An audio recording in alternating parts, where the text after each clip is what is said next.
dignitaries, panelists of our technical of our plenary session 2 of this international conference. And we are really happy to share with you that our 1.5 day has been very successful and very fruitful. I welcome Professor Singh sir, Professor Hiviyama, Professor Brij Maharaj, and Professor Salman, Professor Hossain, and Dr. Chirashree Ghosh, and all the dignitaries and faculty members from different universities and the participants of this international conference. As we all know and understand that our relationship to the natural environment is one of the great issues of the current age. And it is also one of the most controversial issues of the hour because of the driving forces like economy versus ecology, urbanization versus land use, globalization versus local issues, dependency versus self-reliance, development versus disaster. So there's a lot of dichotomous paths that are seen, and that is what we are facing. So the environmental degradation have generated problems of the poor, environmental refuse of the present decade. The environmental solidarity suggests that human beings are related to each other and to the natural world. It is definitely the shape of our sciences, politics at present and in the future. The virtue of solidarity commits nations, individuals to work for the common good and also for others. Therefore, solidarity forms the basis for environmental ethics in the present environmentally degraded world, where all countries are competing for most developed status. With fast changing geopolitical situations, ever increasing conflicts, and maintaining of the peace, reduction of poverty, maintaining and improving the health, fostering sustainable development. These are some of the vital issues that the world currently is looking for the various solutions that are available. So it is very important to adopt environmental solidarity worldwide to address the problem of environmental degradation. With the brief intro for our this session that is being designed, plenary session, and you will soon be listening to our panelist of the session.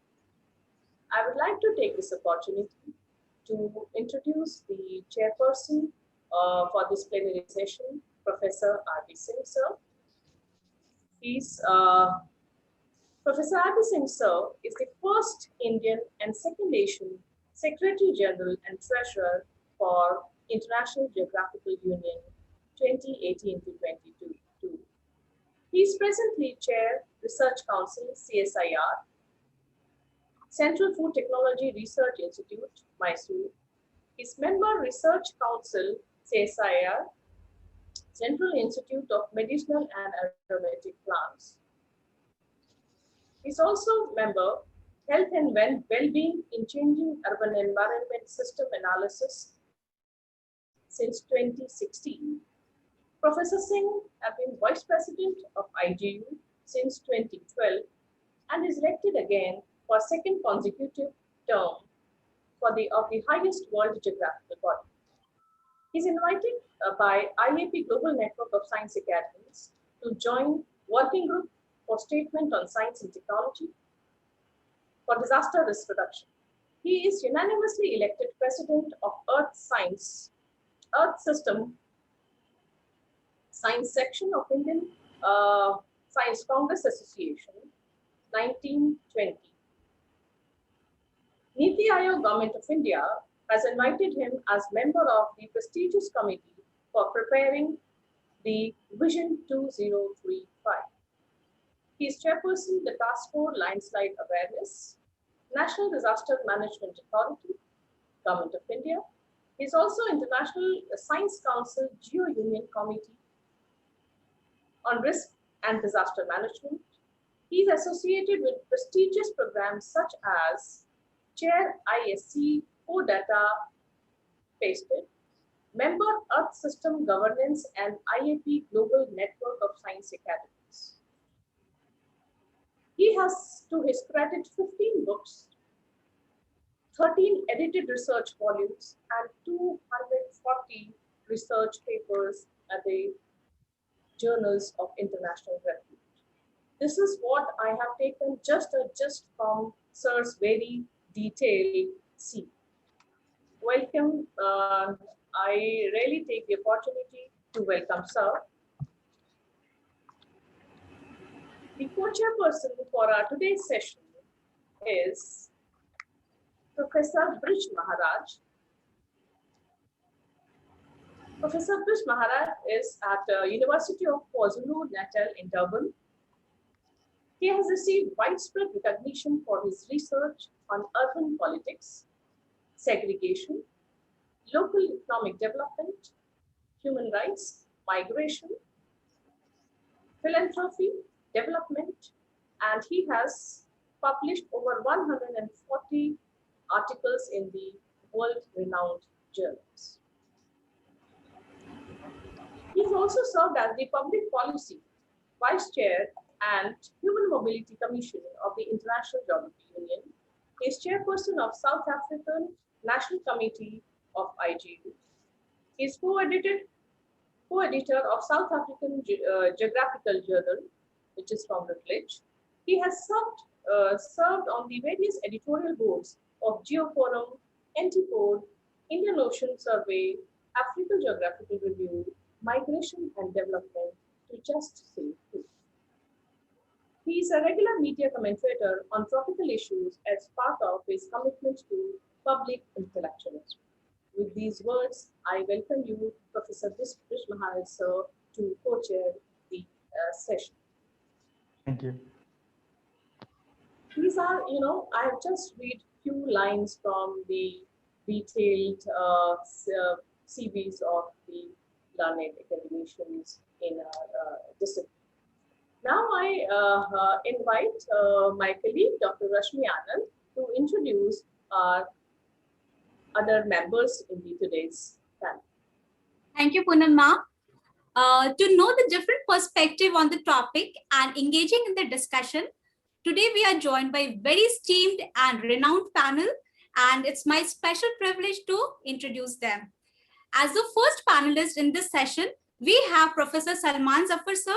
He is the founder of 𝐒𝐞𝐬𝐬𝐢𝐴, which is a regional think tank, awareness raiser, and consultancy organization with a mission to highlight environmental scenario, promote green initiatives, and foster sustainable development in the Middle East and North Africa region. Sir is an ecopreneur consultant and the CEO of biomass consulting firm. He is also a professional environmental writer with more than 1,000 popular articles to his credit. He is proactively engaged in creating mass awareness on environmental sustainability, renewable energy, waste management around the world. Next speaker is a Professor Malik Akram Hossain sir. He is a professor at Department of Geography and Environment, Jagannath University, Dhaka. He completed PhD from University of Hong Kong in the year 2007. He has also published more than 25 scholarly articles in reputed international journals with 5 book chapters. His research interest includes urban environmental management, climate change, disaster vulnerability, renewable energy, international migration, and refugee studies. And as the last speaker of the session, we have Dr. Chirashree Ghosh from Department of Environmental Studies, University of Delhi, India.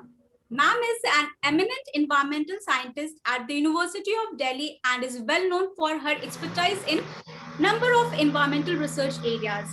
She has earned her PhD degree in ecotoxicology from Vishwabharati University at Shantiniketan and postdoctoral research from the Netherlands in the area of wastewater management using non-conventional methods. One of Major research contribution is preparation of carbon footprints map of Delhi, which has been presented at Copenhagen Summit 2009 by State Chief Secretary. She has also been a collaborator of National Air Quality Monitoring Program Zafar since Commonwealth Games 2010 and presently sharing data with CPCB and NGT as a national database. A very warm welcome to all the distinguished panelists. With this, I would hand over the proceedings to the chair, esteemed chair. Professor Singh, sir. Thank you. Thank you, Dr. Poonam Sharma ji, convener Dr. Kavita Arora, some of the important colleagues, ex-president of IGU, Professor Himiyama-san is here. We have a group of distinguished colleagues, panelists, Professor Brij Maharaj from South Africa, Professor Salman Zafar from Qatar, Professor Malik, Akram, Hossain from Bangladesh, Professor Dr. Chirashree Ghosh from our Department of Environmental Study, Delhi University. And you know the topic, environmental dimension of solidarity approach. And we have many national and international initiatives since, a Stockholm conference, I think 1972, that was the watershed moment in the field of environmental solidarity. And first time we realized that in developing country, we have to make a distinction from developed and developing country. Developed country, we have the issues related to impact of development. But in developing country, we have the cumulative effects of impact of development and lack of development. So I think solidarity approach varies from country to country. And our Indian, the philosophy, traditional philosophy that we are inhabitant of a global village. That is a very, very important slogan, particularly for environmental solidarity approach. And we have many initiatives. If you take the climate change related, the several COP 24, 25, already coming up almost every year. Apart from that, we had the Bali Convention, Copenhagen Convention, London Guideline, Montreal Protocols, and several other, came. But the most important and systematic, initiative taken by in early 80s, when the United Nations General Assembly constituted a very high power committee under the leadership of G. Brundtland, then Prime Minister of Norway. And they brought before us a very important document that is our common future. Take into consideration of urbanization, industrialization, and several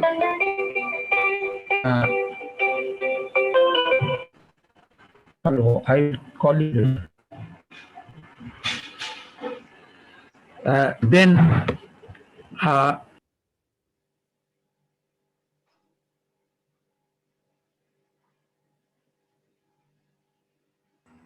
Sir, please unmute yourself. Starting from 1972, a Stockholm conference, and first time we realized that the population growth and poverty, these are the very, very important challenges, particularly for the developing country, environmental problems in developing. But in developed country, we have the more problem due to the impact of development. And so, and on the other hand, International Science Council, where, IGU and all our activity, are linked with this International Science Council, they consider as a environment as a public good. And the several important initiatives taken, that how we can have the you know, more specifically the highlighting the how we are becoming inhabitant of a global village. That is our traditional philosophy also in India, like a 𝐒𝐻𝐿𝐻𝐿 𝐾𝐻𝐿𝐻𝐿, that the environment issue is not it cutting across the political boundaries, cutting across the north-south, east-west relations. And so that is why, you know, during COVID-19, I would like to tell you that our many such international institutions are failed to, you know, adopt a very important solidarity approach. You take, I would like to give you an example of a most recent, the vaccination strategy. There is no any that all people, you know, all countries, they are doing on their own need and all. No classification thus done according to the criticality, moderate impact, and the less impact. And you know, we have the few important candidates. You know, countries produce their own vaccination, but they should adopt the few countries from critical region, few countries from moderate, you know, impact, for few from the less impact. So, you know, this type of, you know, a strategy, particularly in the case of vaccination, no doubt India exported and also provided assistance to the many countries, more than 60, 70, you know, country. But I think WHO and United Nations, you know, should take that the how at least they should identify the most critical 50 countries should be, you know, adopted by the 10 or 15 the important countries, those who are produce the vaccination. And the rest can come from the contingency fund of the United Nations and the WHO. I think the rest, those who are facing the very less critical problem. So, you know, in this context, you know, our then I would like to bring before you the climate change issue. And in this era of climate change, we have the lot of efforts went to the COVID-19, you know, remedial approach and different type of assistance to the different marginal section of society. So I think we have given the less emphasis on the environment, less emphasis on the climate change. So climate change fund and the environmental funds are becoming at risk because we are focusing more on the COVID-19 and all. So I think we have to, what I would like to say, that we have to adopt a very balanced type of approach. And we have many other colleagues, very important colleagues, I think. So I would like to request my colleague now. At present, we have around 12, almost 1 o'clock. So what I would like to say that if each panelist can take the 12 minutes for the presentation, for bringing out the important, and then we can have the discussion. So first I would like to invite our colleague from Professor Brij Maharaj. He has been since many years the chairman of the 𝐒𝐲𝐬𝐬𝐢 National Committee of South Africa, and personally I interacted with him many. Now he is also member of a very prestigious our 𝐒𝐲𝐬𝐬𝐢 Committee of Honors and Award under the leadership of the ex-𝐒𝐲𝐬𝐬 President Dr. Ron Abler. So, and you know, he is also looking after the very important South African journal. You know, I got a few copies from him also, Geography Journal. So, congratulations to Professor Brij Maharaj for your contribution. And now I would like to invite your comments for 12 minutes. Thank you very much. Thank you, Professor RBG, for that kind words, and thank you, Kavita and Rashmi for twisting my arm to attend. I want to share my screen. Is that allowed?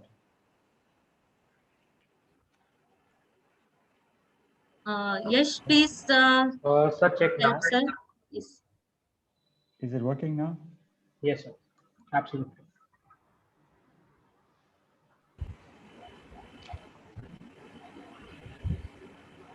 Minutes, but I'll summarize it. So this is a very broad presentation.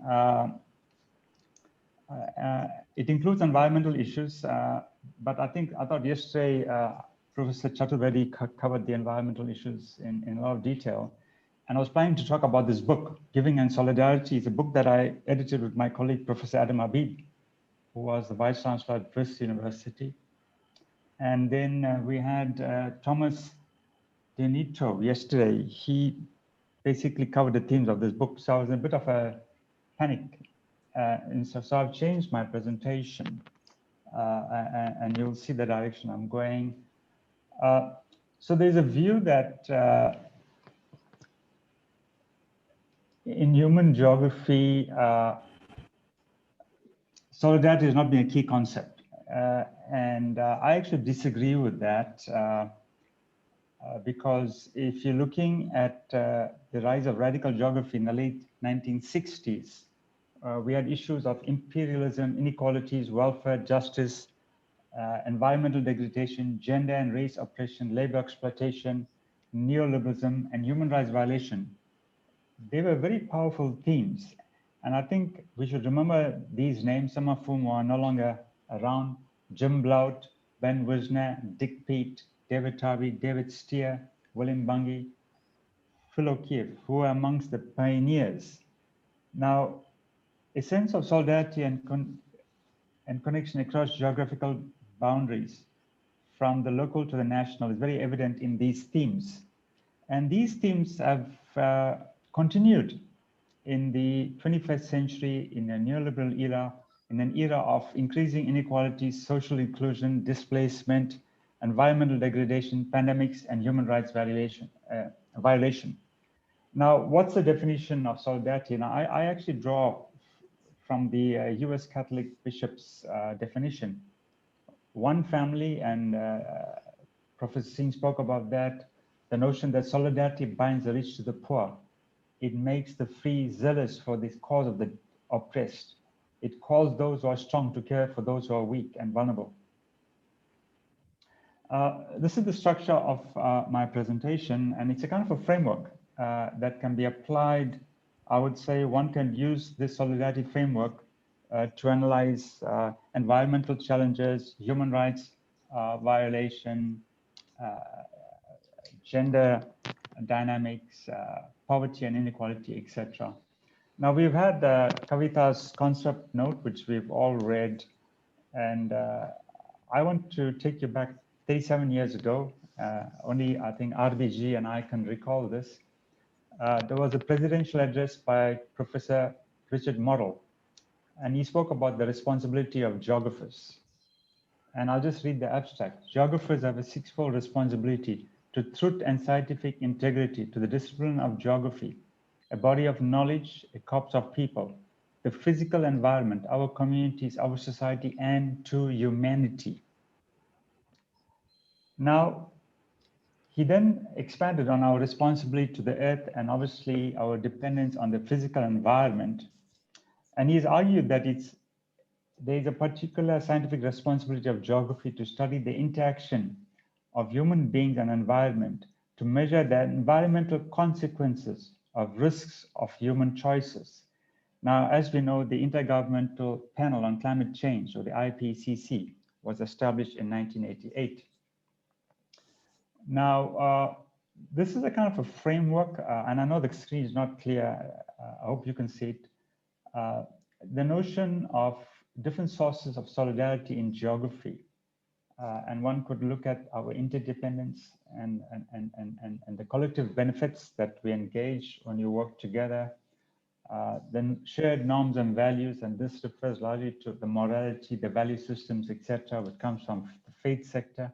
The struggles and the consultations in which I'm interested as an urban political geographer, whether it's a labor movement, the civic movement, the gender movement, and the encounters that we have often with strangers, etc. And this is linked with the type of conflicts we have right now relating to migration and xenophobia.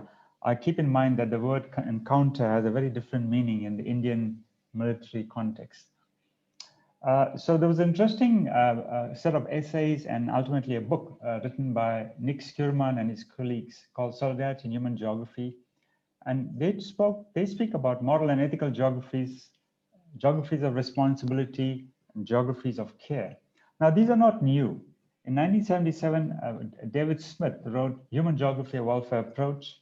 And then in 2000, he had this book called Moral Geographies, Ethics in the World of Difference.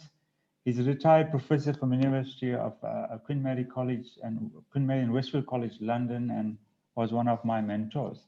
In 2017, you have Skirman and his colleagues come out with a book on place, diversity, and solidarity. And if you're looking at how we care when we are emotionally connected. We care for our children, our families, our students. And we may express solidarity. Oh, there's a flood in the Ganges, and so we in Durban we will just say it's sad that it happened. But those who are affected closely are more likely to engage in action, etc. And there's a whole literature on after the tsunami in Southeast Asia, or I think about 18 years ago, there was a global outpouring of support and material assistance, etc., because it was a popular tourist area that was affected, and the social media that brought us close to the action. So how can we use solidarity in geography? We can look at struggles against oppression, injustice, inequality, whether it's environmental injustice, injustice against the poor, displacement of people, etc. We can look at how we work with unions, mobilizing and organizing workers, etc. And the last point, solidarity scholarship, and I'll come back to that solidarity scholarship hopefully at the end if I have a minute or two. Once again, this is a framework. We know that human rights have become very important. It's a post, Second World War development. Human rights, as Ban Ki-moon, the former Secretary General, emphasized, is for all of us, for all the time, whoever we are, no matter our class, our opinion, sexual orientation, etc.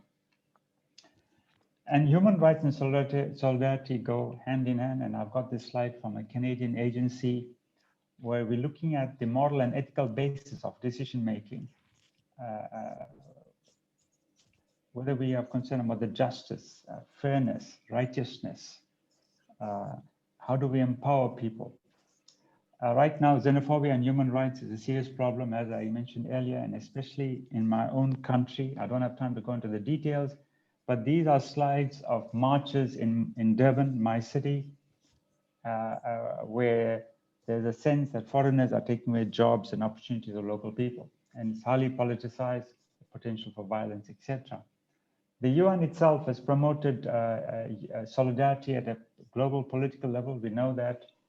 And the SDGs themselves focus on people and the planet, and is committed to some kind of global partnership to lift people out of poverty and disease.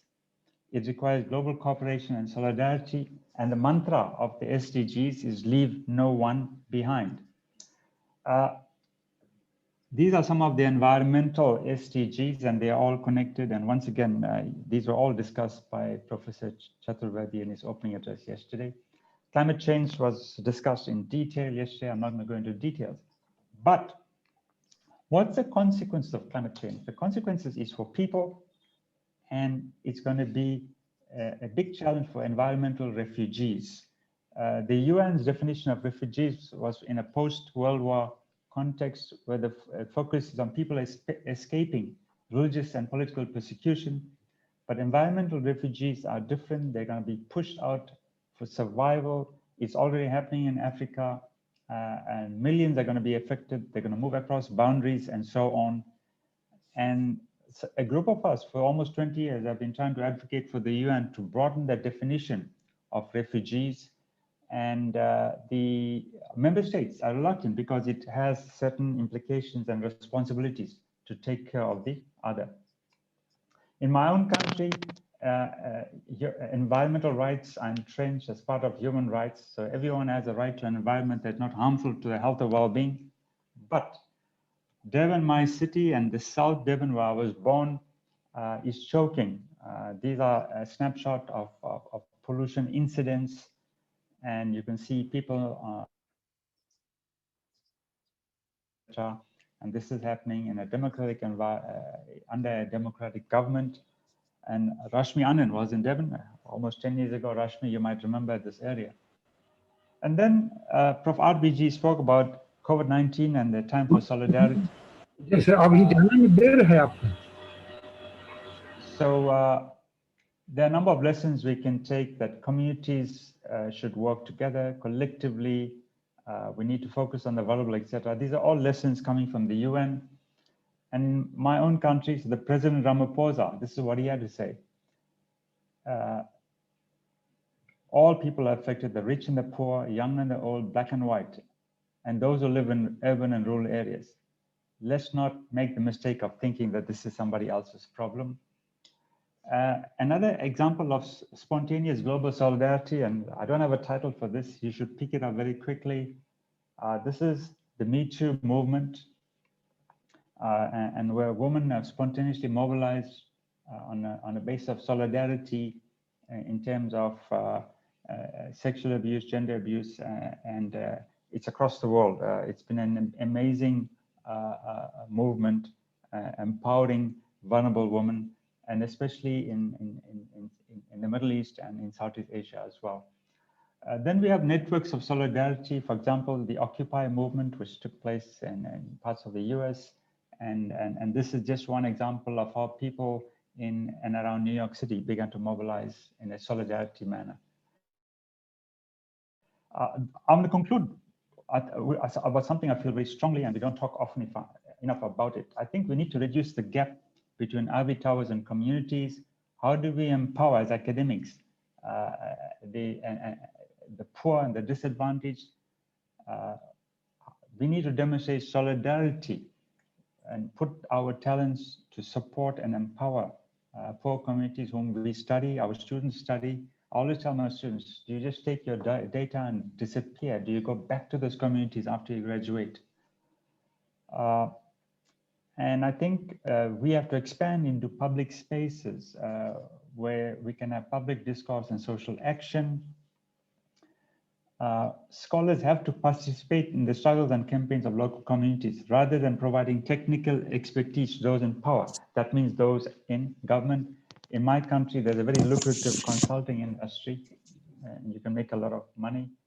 I've been involved in one such struggle in the Warwick market in Devon, where we tried, we were successful in saving a poor people's market in the central city from being destroyed. It's a century-old, linked to the descendants of indentured laborers. And of course, I got a paper published if anyone wants to look at it. And then what about solidarity against academic imperialism? The division of labor between the global north and the global south, it seems that we are map takers. That was an interesting question. How much of our theories, etc., developed from our work? Why aren't path-breaking research taking place in Africa or Asia or South America? And so there's this view that outside the Anglo-American world, we are being asked to be map takers rather than map makers. Of course, one of the reasons is that not enough money is spent on research, and we know that this funding for research is always coming from the Western world. And south sites are used for empirical data to test north theories. It's important to ensure that the geography discipline resigns its role in the service of Western imperialism. Jennifer Robinson from the University of London, as a friend of mine, states that a geography whose intellectual vision is limited to the concerns and perspectives of the richest countries in the world has little hope of effectively participating in the debates that will matter in the 21st century. I conclude with some thoughts on new forms of solidarity. Now, we all know about COVID-19 and the challenges, but there's a view that it presents an opportunity. We know that in some parts of the world, the environment was resting and healing with lowest levels of pollution in decades. I saw some of the figures for Delhi, for example. Now, Nigerian writer, Ben Okwe said, "We are deep in a new wasteland. We got here because only one kind of voice has been powerfully heard, the voice of financial success. Other voices, such as powerful, have not been heard enough. What voices are these? These are the voices that speak for nature, for the poor, for justice. Voices easily ridiculed. These are the voices of solidarity. Can leaders demonstrate global solidarity across geographical boundaries and chart out a new path based on fairness, equality, and environmental social justice, and translate the mantra of the Sustainable Development Goals, leave no one behind, into reality? Or will it be a return back to business as usual and a continuation to the race to the bottom? The heavens are unlikely to grant us another opportunity. If you look at the whole issue of vaccine nationalism right now, where most of the vaccines have been purchased for the Western world, and many parts of the world that have not even started vaccinating. We have to consider new forms of solidarity. Mahatma Gandhi said the best way to find yourself is to lose yourself in the service of others. In Africa, we have the concept of Ubuntu, which argues that we are all connected to each other by our common humanity. And this has been promoted a lot by Bishop Tutu and Nelson Mandela. I'll come back to the Catholic version. Solidarity is not a feeling of vague compassion or shallow distress. It is a firm and persevering determination to commit oneself to the common good, to the good of all and each individual, because we are all responsible for all. And to conclude, the Indian equivalent of Ubuntu is Vasudhaiva Kutumbakam. The world is one family. And this is what R.D. Singh mentioned when he did his introduction. Thank you.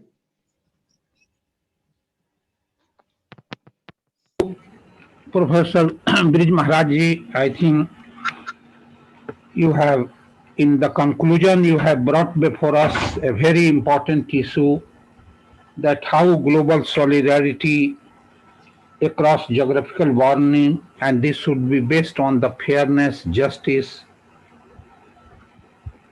welfare approach.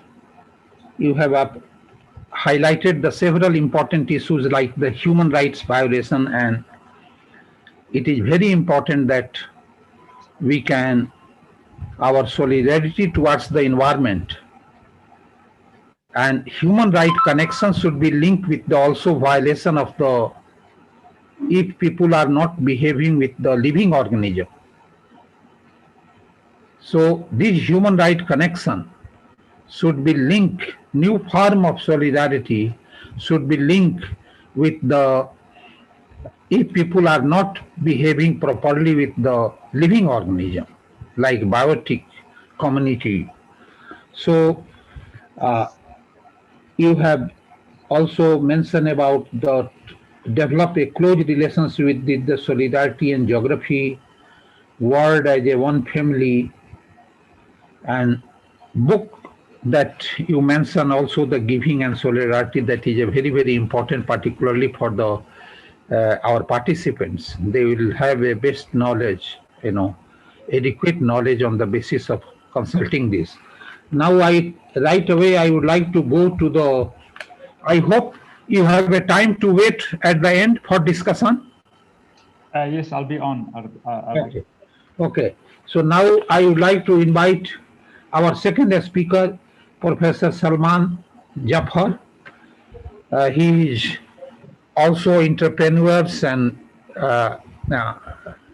actively involved in Qatar and several Doha-based environmental movement and biomass consulting, bioenergy related. And he is going to speak on environment as a tool for strengthening international solidarity. So he will bring before us that how he is proactively engaged in mass awareness and environmental sustainability, renewable energy, waste management around the world. This is the very, very important issues, energy dimension, and it is very much directly linked with the climate change also.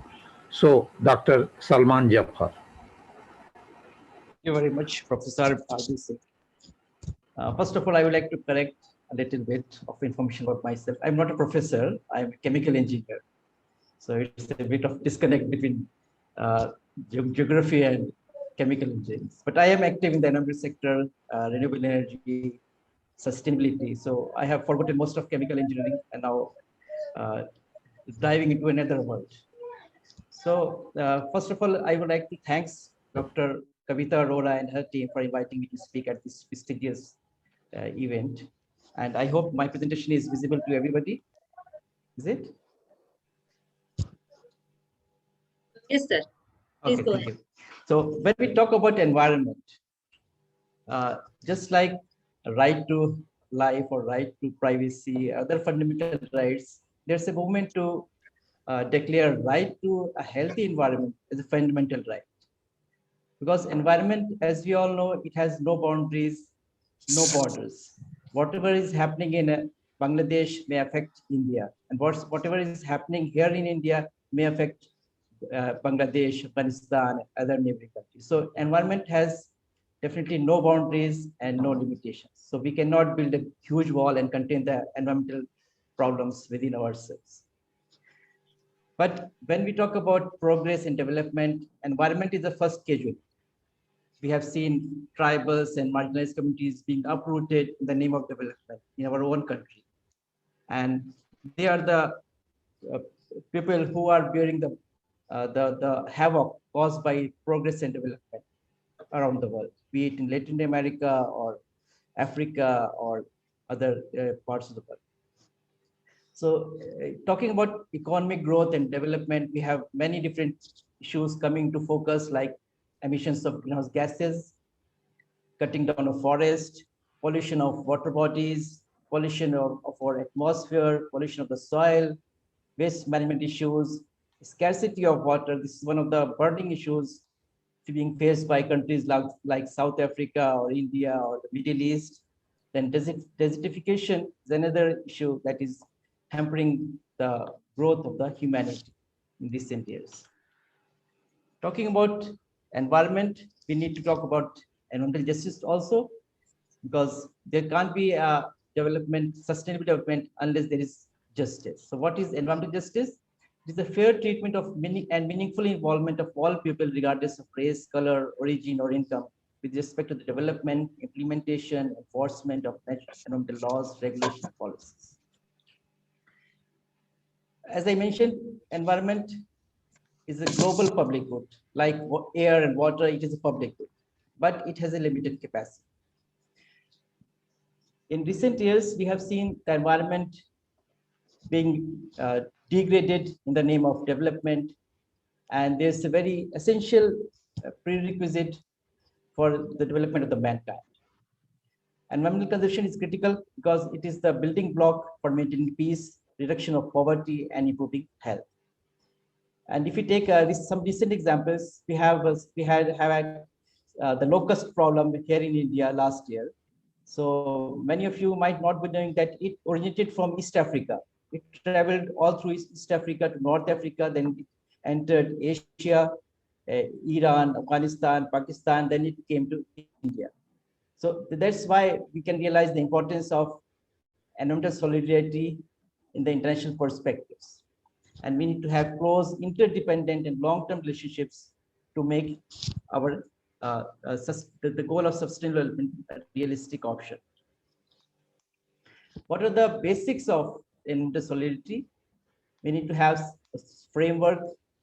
The partnerships should be based on creating equal and cooperative relationships.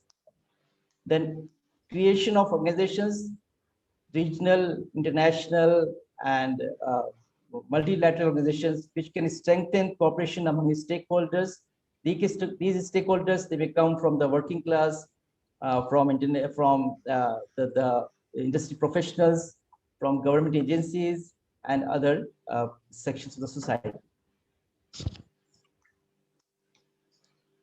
These are some of the prerequisites for the international solidarity in the environmental sector, development of institutions, gathering of data information.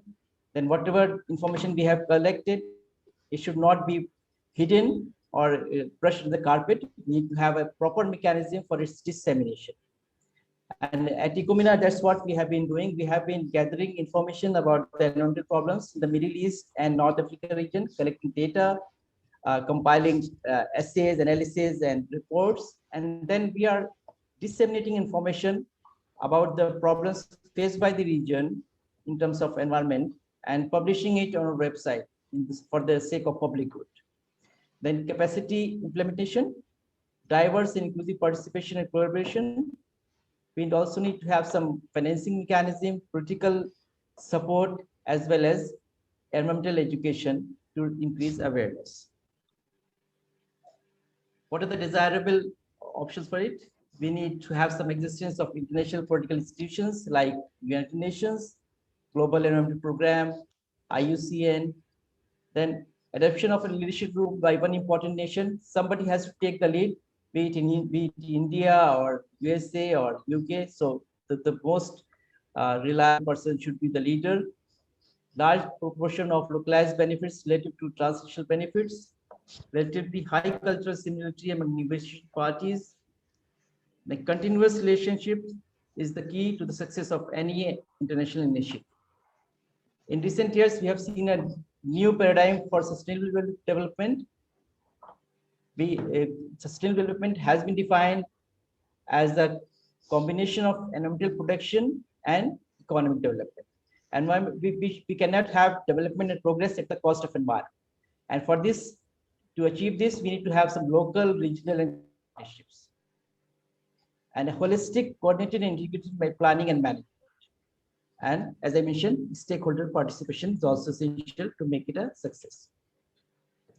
How can we achieve it? We need to have local governments to address the climate change and global warming issues. We need to make use of the latest state-of-the-art technologies like big data, IoT, artificial intelligence, use resources and expertise of the corporate sector, and most importantly, we need to make use of the civil society organizations, because they are the real influencers, and they can make a real difference in adoption of a sustainable development model for any project or any initiative.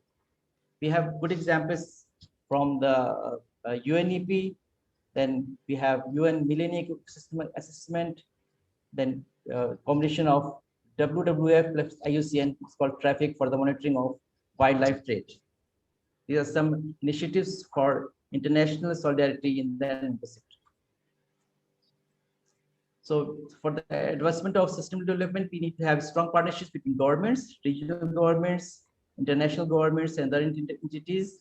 We need to have support from the corporate sector in terms of CSR or corporate social vision, minimizing the adverse impacts of globalization through use of clean energy, use of sustainable waste management, and minimizing the energy consumption. And narrowing the gap between the rich and the poor is also a very important factor in achieving sustainable development. In recent years, we have seen there's been many treaties and agreements between the countries, global countries, for preserving the environment and preserving the resources. So these are some of the agreements that we have seen in recent years, in decades, starting from Stockholm Conference to UN Conference on Environment and Development, to UN Convention on Human Rights of the Child, Global Goals Summits, then Climate of Parties, 20 in Morocco, in India, in other parts of the world. So what is the way forward? We need to have integration of the environment with the human rights. We need to take a holistic and a sustainable approach to sustainable development.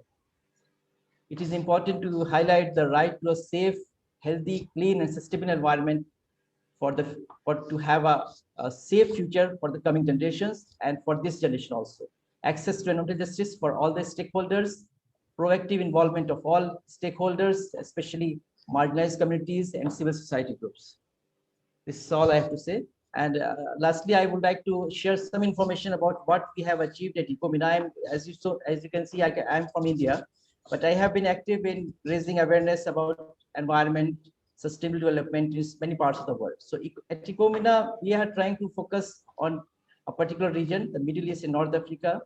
So we started a team of 2 people in 2012, and we started a website, 𝐒𝐞𝐬𝐬𝐢𝐴.org, and use this forum to do our own research, not scientific research, but some you can say targeted research on issues in the region.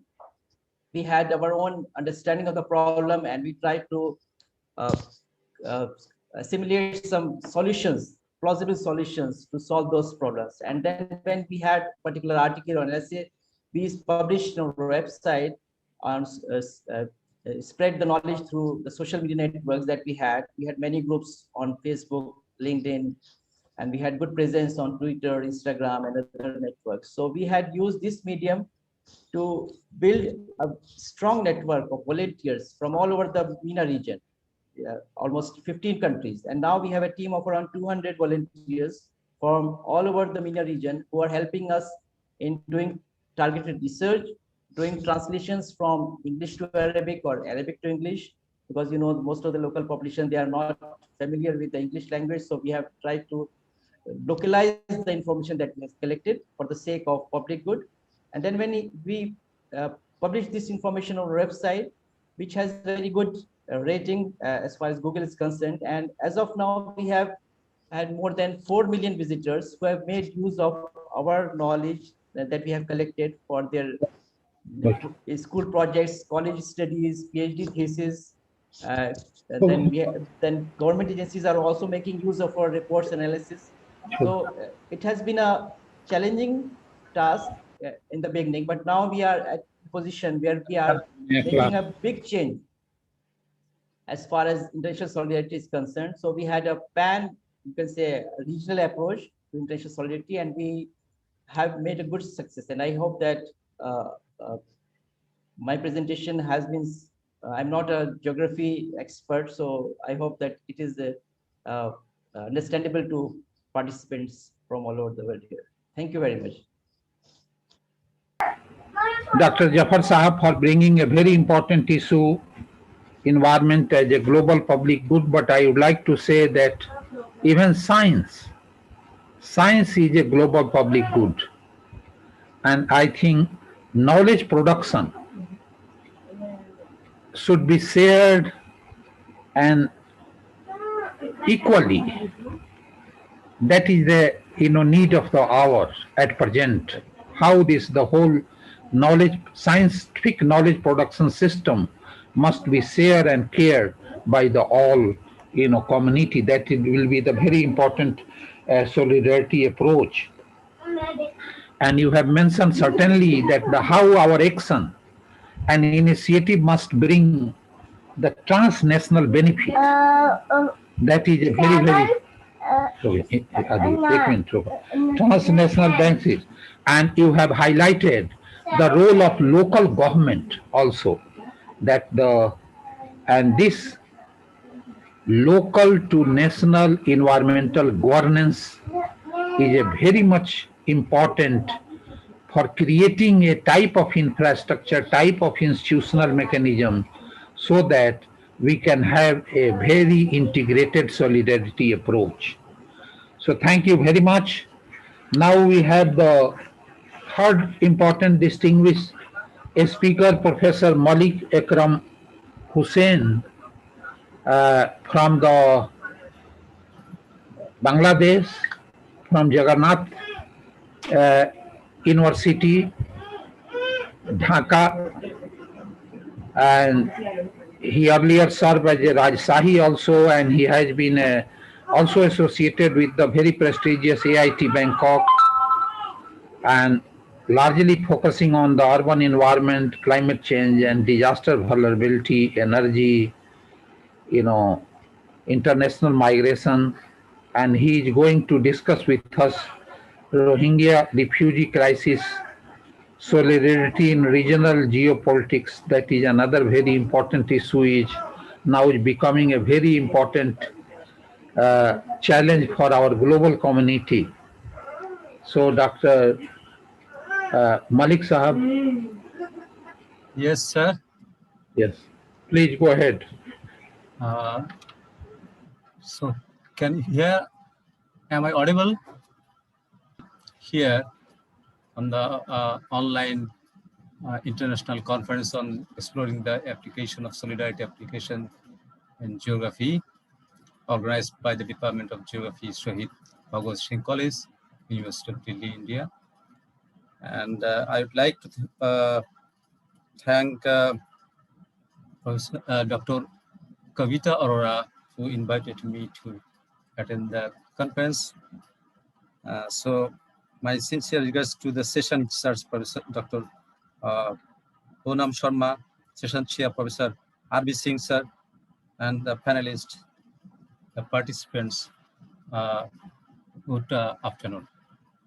So here is my presentation on socio-environmental implications of Rohingya refugees crisis, solidarity approach in regional geopolitics.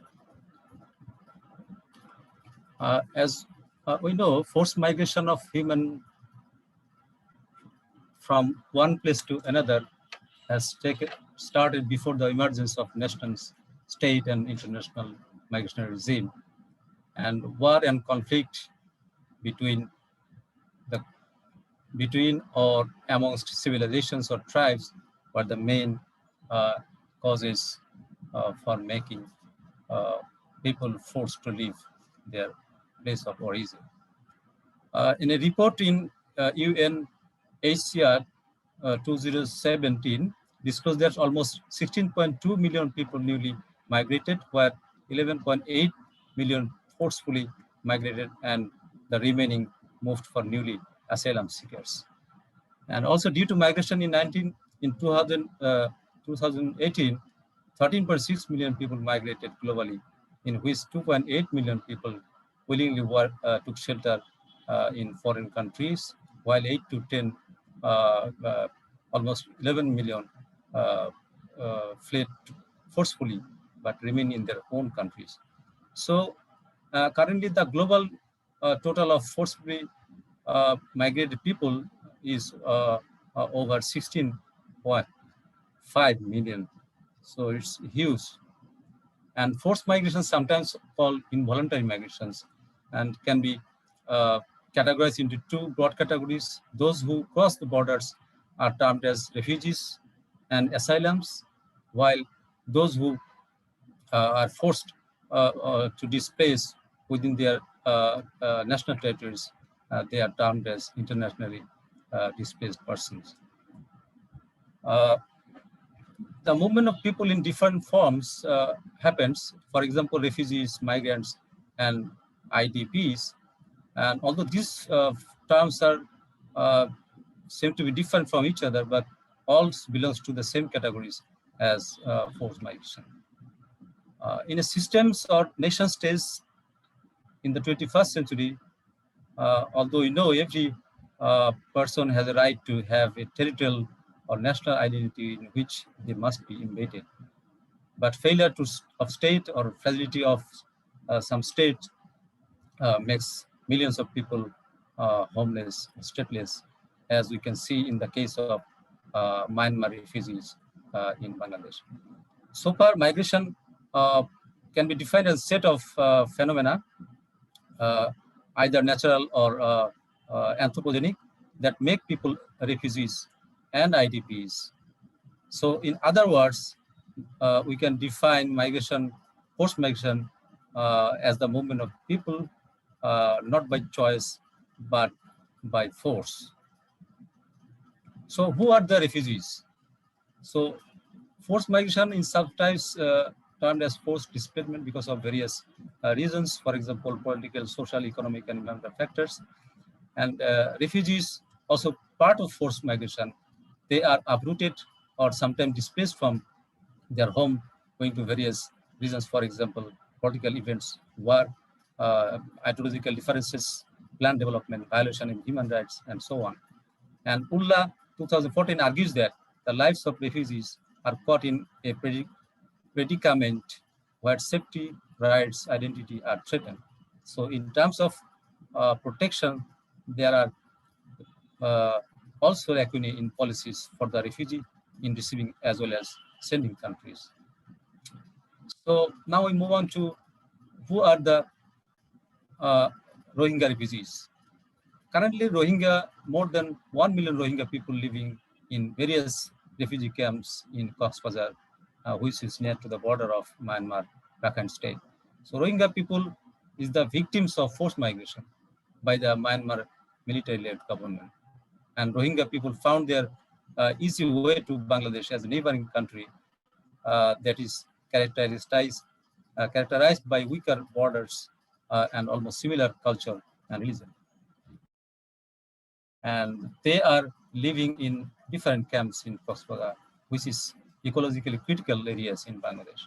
And Rohingya refugees, they have posed an array of social, economic, security, and also environmental implications for the receiving countries, for example, Bangladesh. So now the concept of solidarity and the regional geopolitics. So we have seen the definition of the evolution of solidarity approach in the presentation of Professor Brij Maharaj. So I'll just quickly try to look at the solidarity approach. So this comes from the French. And so it traces back to the Latin, which means sturdy, firm, and undivided. The concept of solidarity, although new, is commonly applied in human as well as in political geography. So in making a state or nation, the sense of solidarity is seen as one of the most important component which is shared by the people living or group of people in the same territory.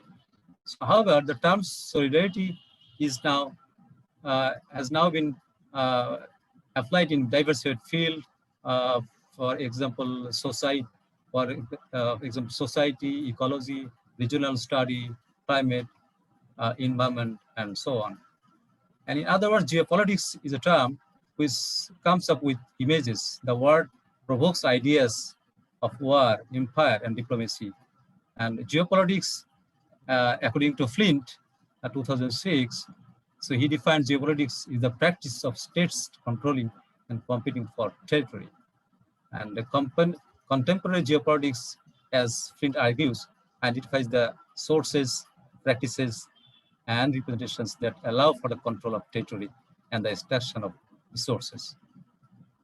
So the main objectives of this research is to assess the scenario of Rohingya refugees, and the objectives are to review the Rohingya refugee crisis that Bangladesh is currently facing, to shed light on socio-environmental implication of refugees crisis, and to evaluate solidarity approach in regional geopolitics in solving Rohingya refugee crisis.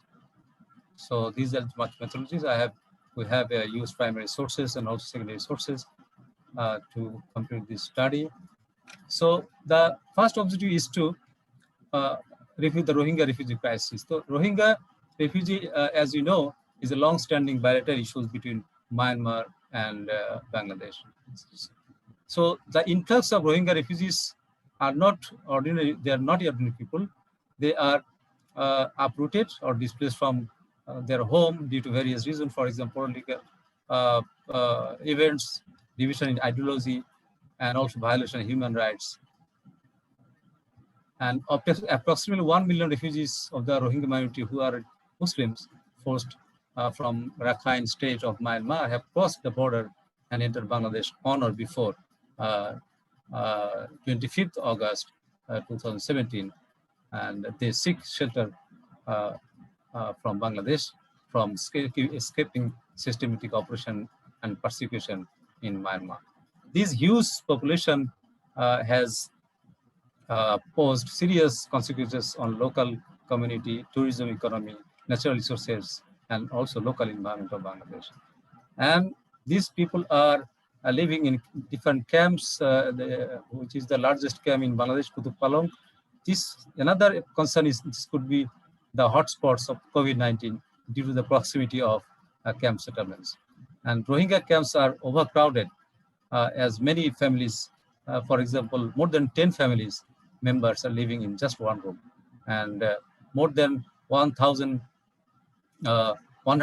people live in just 1 square kilometer, a square mile area. So you can imagine how dense the population is. And overwhelming minority is struggling for bringing 2 meals a day, and also they lack sanitation and personal hygiene. And if you see the scenario of COVID-19, so far 145 Rohingya people have died due to COVID. And also it's very challenging to compliance with WHO's protocol to contain COVID-19, for example, quarantine, social distancing, isolation, and so on. And in terms of diseases, diphtheria and bacterial infection in Myanmar camp is 16 times higher, 60% higher than other parts of Bangladesh. So Rohingya refugees has turned into a crisis. It's not only for Bangladesh, but also for South and Southeast Asian region. So this is the Rohingya camps in the photos, and this is the map of Rohingya camps. You can see these camps. This is the Kudupalong. This is the largest camps, and now we can see what are the socio-environmental implications of Rohingya refugees. Rohingya refugees camp is located in very fragile places where landslide vulnerability, especially during monsoon, is very high. And this is because these refugee camps have been established cutting the hills and trees in the locality. A study conducted by UN Development Program, UNDP, and UN Women 2018 find that a total of 403,000 acres of hills and forests have been cut in Ukiah and Teknaf of Cox's Bazar, which is threatening the biodiversity of the already ecologically critical areas of the country. And in terms of the indicators of environmental quality, for example, air, water, and sanitation, these camps shows a substandard living environment. And also the water supply situation is becomes very severe during dry season. Here, for example, you can see 20,000 shallow wells have already been installed, and water level goes down 6 to 9 meters rapidly, creating drinking water scarcity, especially during dry season.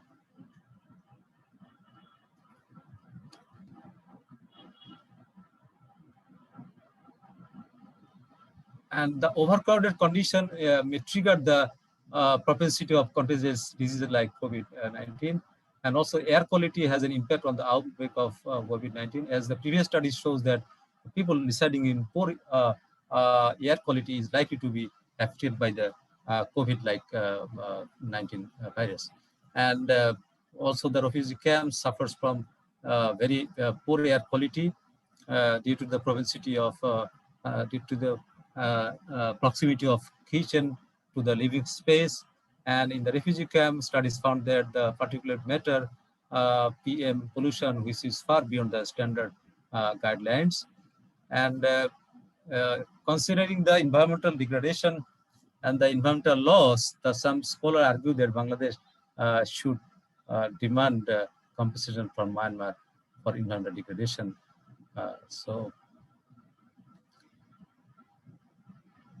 Another implications is on the financial. A study by the Bangladesh think tank Center for Policy Dialogue stated that the estimated cost of hosting the Rohingya was US $1.2 billion a year. So you can imagine for a developing country like Bangladesh, how can bear this kind of cost, huge cost. So the concern is that gradually the cost continues to be risen while the foreign donors countries support is declining with the increase of population growth and inflation rate. Another concern is the natural population growth. The majority of the male refugees are children below the age of 18. So these people, they find a study found that 18,000 women has so far been pregnant. So there is a problem of population explosion. And also Rohingya refugees has some created some national and regional security concern, and some Islamist militants are supported by these people living in the camp, and there are also international links, militant groups. So, and another concern is that the security threat has gone beyond the border. I mean, damaging the interstate relation. For example, Bangladeshi passport have been managed by some Rohingya people who moved to the countries, for example, in the Kingdom of Saudi Arabia. So, few months before, Dhaka and Riyadh was in dispute over the issuing passports for Rohingyas who have managed passport from Bangladeshi authority. So these are the security concerns for Bangladesh. And also the criminal activities, for example, murder, abduction, extortion, and smuggling have been going on in the areas near to camps, and also sometimes killings are done by these people. So here is the statistics, how the crime goes on. So in 2017, from and now it is 2020. So the crime rate have increased.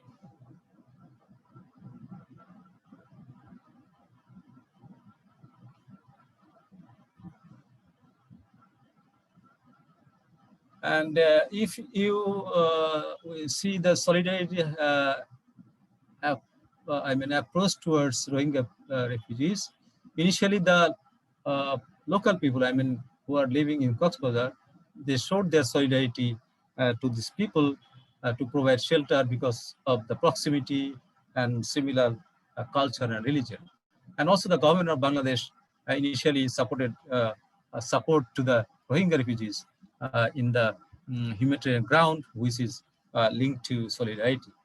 And recently, the government of Bangladesh has started rehabilitating Rohingyas to a newly constructed housing at Bhasanchar in the Noakhali district, which is very near to the coastal, near to the coast, the Bay of Bengal. And the government has planned to relocate 1 lakh Rohingyas to these housing, areas, Bhasanchar, to decongest the overcrowded camps in Cox's Bazar.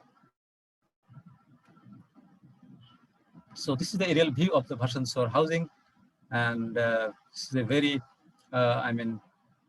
improved, advanced housing where every facility is there. And recently, the UN officials and also foreign country missionaries, they have visited this housing. And you can see some examples of solidarity and geopolitics in terms of, like, if you see the Ganges water sharing treaty between Bangladesh and India, which was signed in 12 December 1996. So this was a major breakthrough towards the conclusion of a long-standing conflict over the sharing of Ganges water. So this is one kind of solidarity to each other. And also the central government of India, and at the time the PM, Prime Minister Jyoti Basu of West Bengal, they were the key person in making this treaty successful. And another treaty that is called Chittagong Hill Tracts Treaty, 1997. This also signed with the help of Indian and Bangladesh government. And with this treaty, members of the Shanti Bahini who fought for 25 years rebel movement in the Senegal Hitters.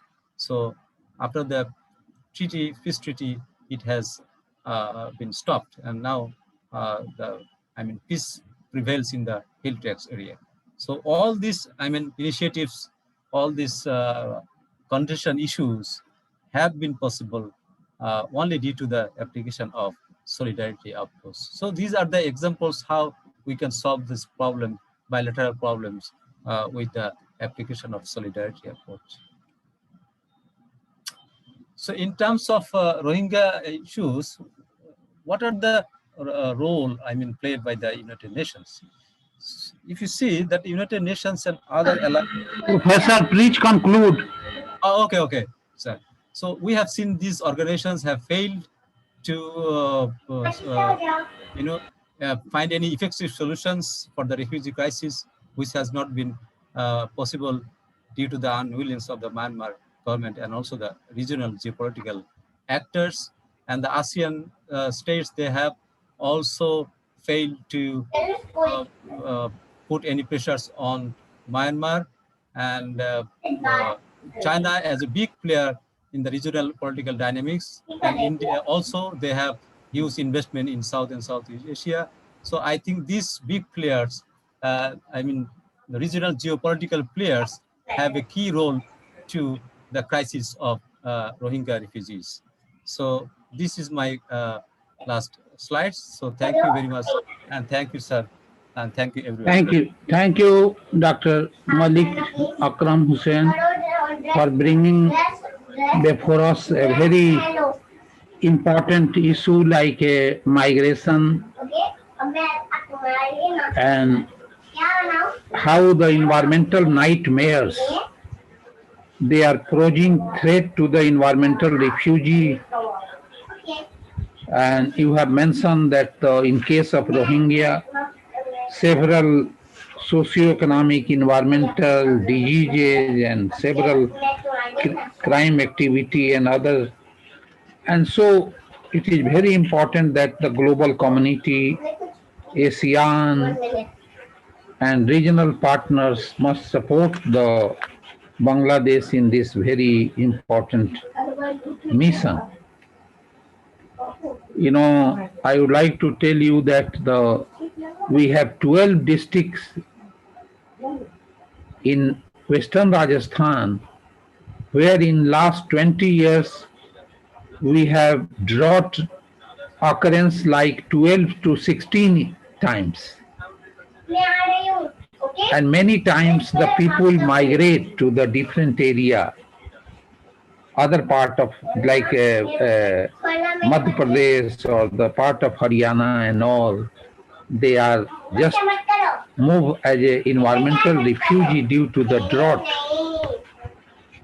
And we have several other districts where we have even 10 droughts.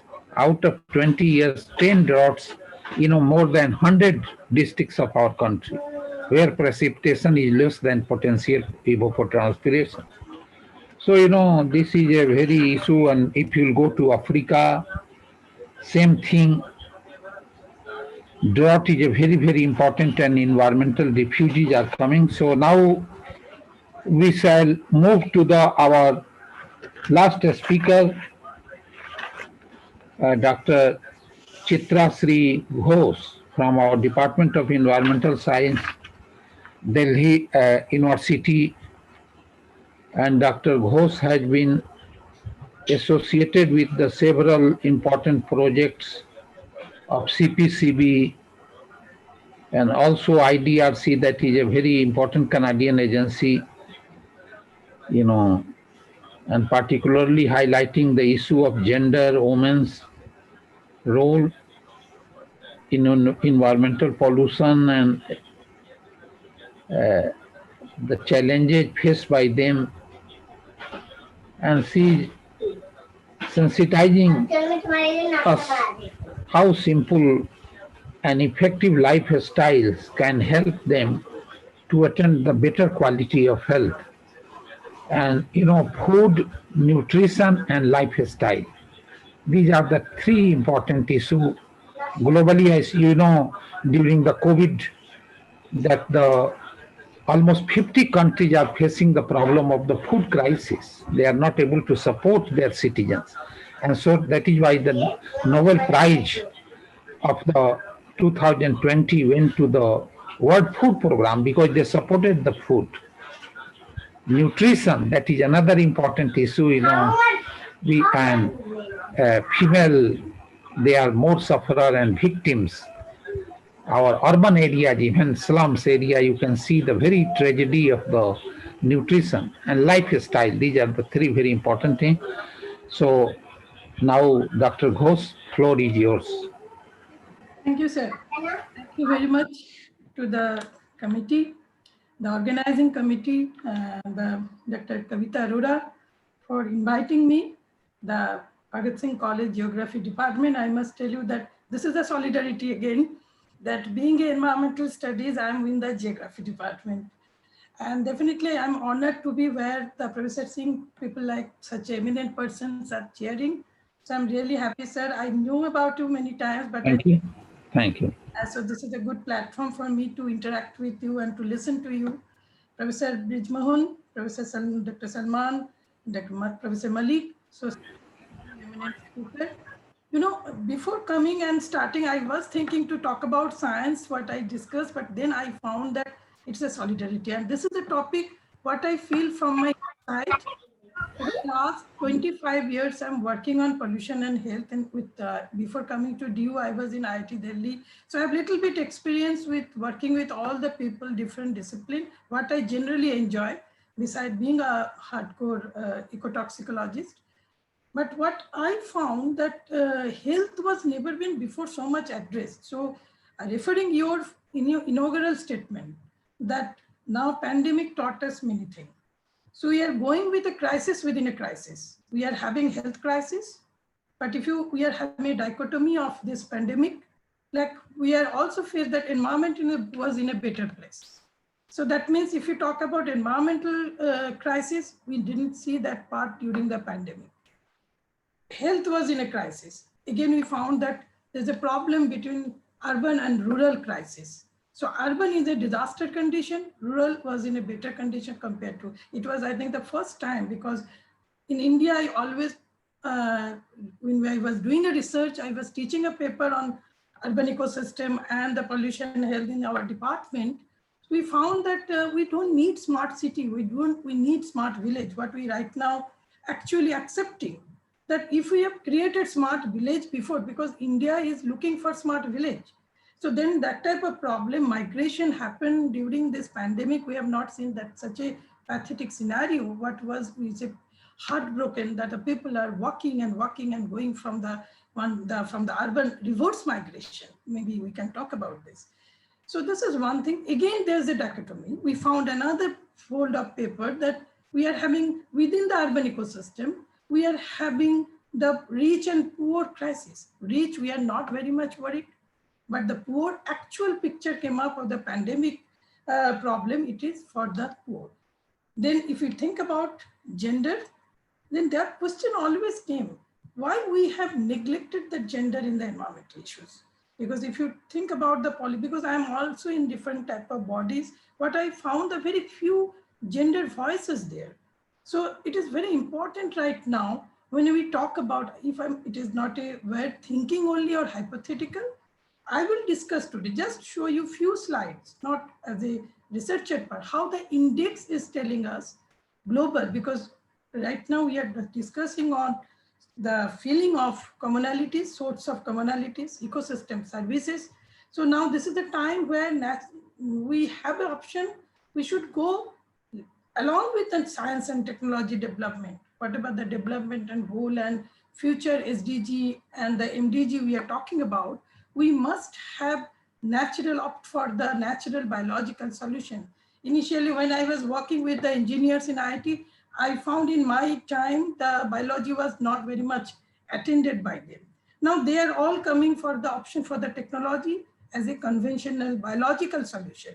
So now everyone is asking for biological solution. We are talking about health, we are talking about the immunity, we are talking about the any types of remediation measure where biological understanding along with technology, the hybrid understanding is coming. So this is the concept of environmental, I think a concept of the major solidarity. Our department is studies, environmental studies, where actually I feel very at home because we are having students of all discipline. This is I think I'm proud of this thing that this environmental studies masters are only in the university, where we are having law, geography, chemistry, physics, even the journalism, even the student of history. So environment is not a syllabus, cannot be a syllabus. Environment is an issue. And so we have to think all the direction. Initially, I always think when I was working last 20 years before, that we are only working in a one discipline where generating data. Health is left alone. We never make a bridge between pollution and health. And that was the journey kickstart I thought about, that I must come after having that understanding of engineer with the working with the engineers in abroad also here. I must have the doctor's understanding because they are the people whom we believe. When we have a problem, we are going to doctors, but they don't understand the problem cause. They only understand the remedy. So then we created a doctors group we are having, as you know, that University of College of Medical Science, UCM is under the University of Delhi. Now we are doing research in a top down and bottom up. They are having group. We are working with the patient. We are also working with the pollution emission. What is my understanding that then only we can make a complete story understanding. Why the cause, what are the causes?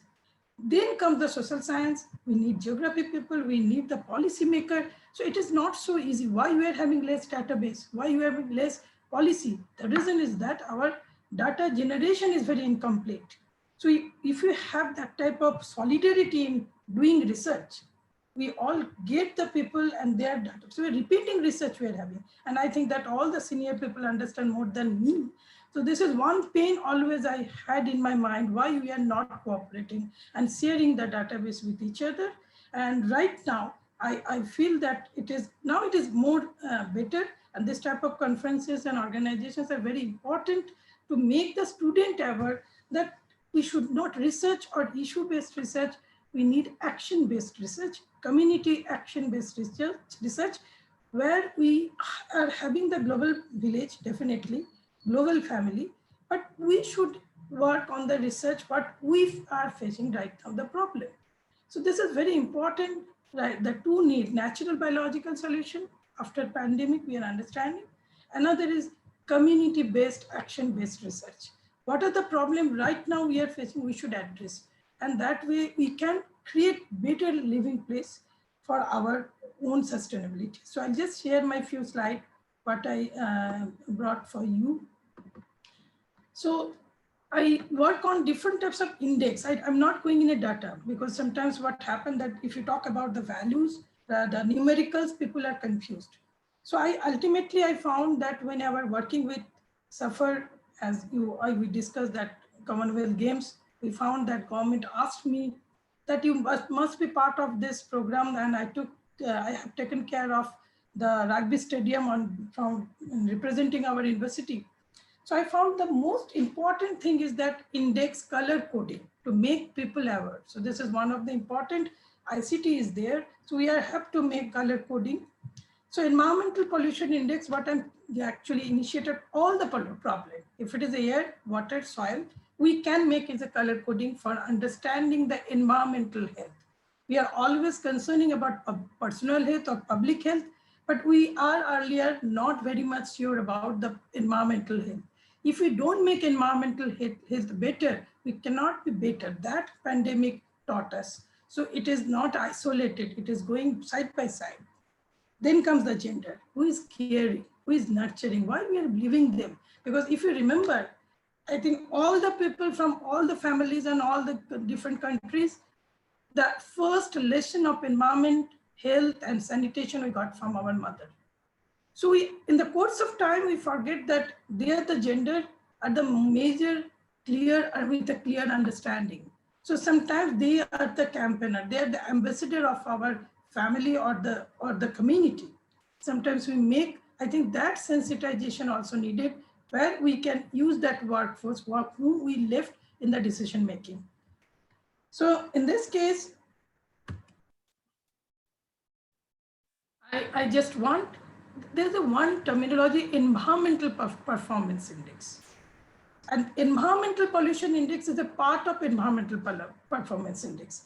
EPI, when we compare in a global condition that we are discussing on the 𝐒𝐲𝐬𝐬𝐢𝐨𝐧 and we are discussing on that global family. So how we can compare each other. Like when I did the carbon footprint map, I have compared, I asked the government funded that project before the Copenhagen. I asked the secretary, environmental secretary, that how we can compare, because Delhi is already blamed for everything. So no one going to believe us that we are good or we are bad. So when you have already tagged a city as a pollution, people are just have a myth understanding we are bad. So let's have a comparison with a good. Who will be the good? Then definitely we ask the developed country one city model. That was that we got from Delhi government. There was a partnership in 2007-8 with the London. So we compared the same mapping method for carbon footprint along with Delhi and London. And amazingly, we found one result, which was a treasure hunt for us. That's the reason it was selected by that time Prime Minister Manmohan Singh and took that data as an answer to the Copenhagen Summit. Like we got being blamed for all the things, because we created that footprint mapping in a major 4 or 5 sectors, like we all know, domestic sector, the commercial sector, the transport sector. Like this is the way we, and the same mapping method when we follow, we found maybe the sectorial emission of carbon was different in 2 countries, but being that population burden, the way the activity based, still Delhi was in 2007-8 database based upon the all government data, whatever we have received from the Delhi government, and along with from the London, we are 1/3 of London. It was amazingly good. It was published. It came in the limelight, and then I was very happy, not for the work that I found that sometimes the myth we are going for and we are endorsing, we are bad. So in case of environmental issues, we have to be very clear on the database. We cannot make whatever here and say the people are taking. So we need that type of reality database, and where we are sometimes creating problem in a hurry, and actually we are overrating our country or underrating our country. So now in case of EPI, we found that 2018, what is API? There's a 24 characteristics are there, and based upon the issues, there's a 2 more major categories. One is the environmental health, another is the ecosystem vitality. And we found that scorecard, what it is telling that we are not in a good shape. So we have to accept, and that is a general category. So we cannot fight with each other like we generally do in the COP meeting. So we have to understand that we are in a position of 177. If you long back, we go into 2016, we are in a better condition, 141. So that means that if you talk about the SDG, developmental goal or sustainability goal, so maybe we are developing in cost of the environment. So source of commonality is there coming. It is not the development. We all know this. That's the reason we are so much worried. Being Annex 2 countries, we are more concerned about the climate change compared to the Annex 1 countries. I'm just showing you recent EPI index, 2020. There, between this, we are a little bit dropped from the 177 to 168, maybe only 29, 20, that corona impact, where we found that environment was better. So this is the way, but still we are not in a good shape. If you make a world understanding, EPI scores in 2020, these are the 4 countries in the toppers, and the lowest scoring nations we can find out: Ivory Coast, Sierra Leone, Afghanistan, and Myanmar. We have to find out. And even USA, where we had dreamed about that they will be the best and they're the toppers in every aspect, but in environmental aspect, they are not topping the scores. They are also in a sliding position.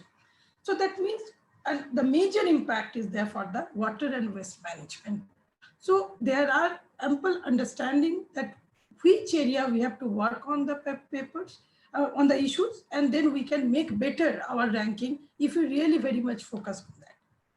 Then it was coming in my mind that when we all understand that urbanization is a problem what we are discussing, so I'm not going, India is also urbanizing, and it should be, and we cannot separate out India to be urbanization. Migration is an issue we are all discussing, so I'm not going. We all know about the environmental refugees. Country like India, where we have a diverse disaster problem, climate related events are happening, so different, but we are having the same climate here, we are getting this thing. So then how to manage? Then comes we have to make a different model. We cannot copy with the other country. We have to make our own model.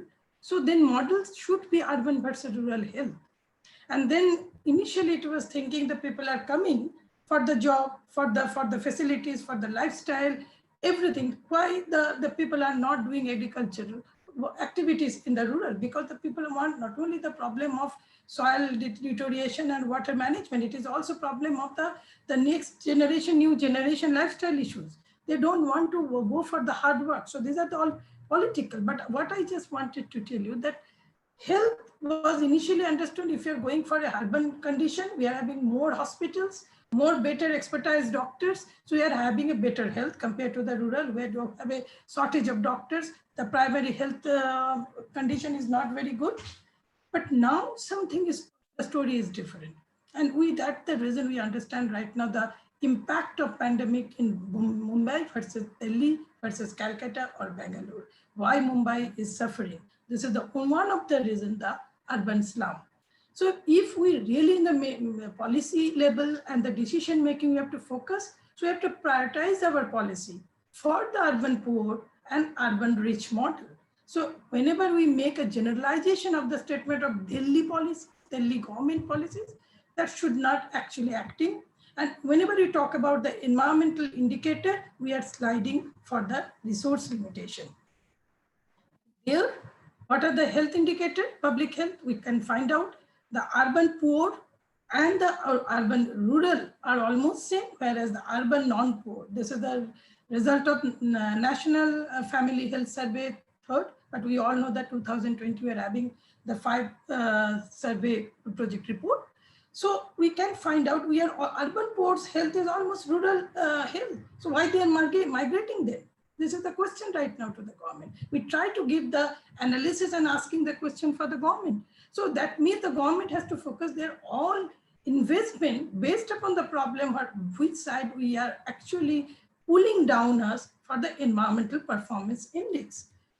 So the key elements of the health is the maternal health, child survival, so all are gender oriented. So if these are the health indicator, why we are not giving more focus on that part? So ultimately, if we make some gender event in the environment, we all know that they are not in the family. Generally, I'm not talking about the isolated groups. In general, in India, we are having an understanding that women are traditionally discriminated. At home also, in water management, in air pollution. So that came in my mind. Why can't we, being a lady and woman, I can take care of the issues, how they are involved in the issues of the pollution management or pollution exposure, because we generally believe on the data generation, but not the exposure model. Health always depend on the exposure model rather than concentration. We all know the role of awareness of this TIPCO movement of Amrita Devi Bishnoi, who has already started. This is one of the first movement of environmental movement, like we always give a Silent Spring, the book of Rachel Carson. They are actually the starting and jerking movement for us in the environment. And this type of religious activity based, we find that nature is always interrelated within the environment, and they are the conservationists, and they're always understanding the reason of the thing. There are ample case studies is happening all the state within the India, like Andhra Pradesh. They are the knowledge system they're using the tribal, and they're uplifting their economic status by their own self-help group, not getting proper attention by them. If you talk about the Bengal, they are the water, that district areas of Bankura and Purulia, there's a huge water problem. And then they are actually empowering by their own water saving movement. So here I definitely interested to quote two things. One is the Bandana Shivas, that they earlier, this village people, they are having the natural resources nearby. Now what happened, they have lost that natural resources. So their life is becoming more struggling compared to us. So we are always thinking urban people are under danger.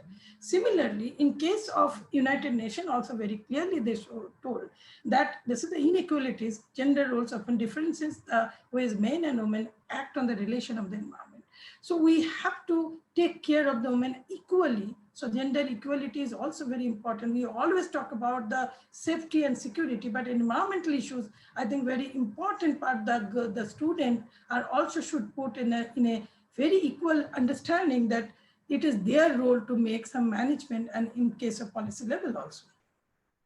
If ancient India also talk about the same thing, what we are coming in the constitutional provision. So if we talk about the air pollution, the thing we all know that they are there, and the constitution, article 48A, 51A, article 21, all the thing is coming. So nothing new we are actually doing right now, but our understanding has somewhere lost in the quest of the developmental goal.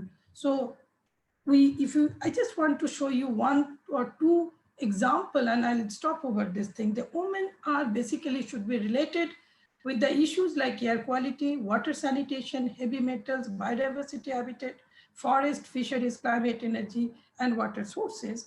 I think these are the performance indicators for the environmental performance indicator where pollution is also coming.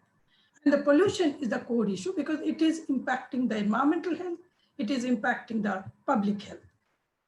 Just an example of air pollution, already we all know that there are major important issue. We are having very less information in India, very less data is available in terms of the size of the country, that is on the household indoor air pollution, sorry, because of the clean fuel problem. We all know that there's a restriction of the economy is there and then depend upon the clean fuel.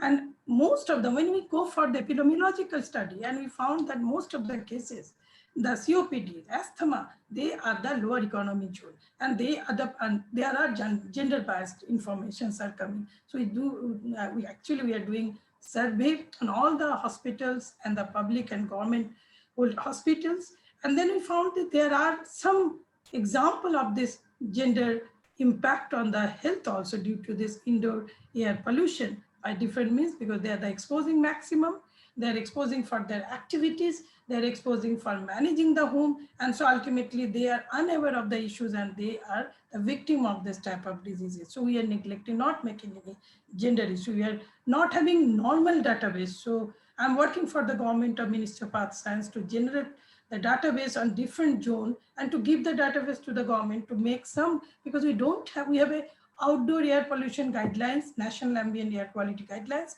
but we don't have any till now indoor air pollution guidelines. So there are huge dearth of information for making any guidelines. So just like in one example, I've created 3 economic zone and going for pulmonary lungs test, pulmonary function test, PFT.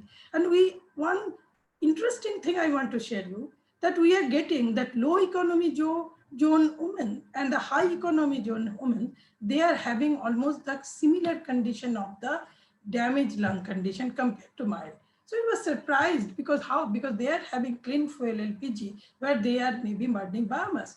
Actually, we found this is not the blame of only the clean fuel or the size of the built up environment or the number of the offspring and the people are occupants. It is also another important is the ventilation of the room.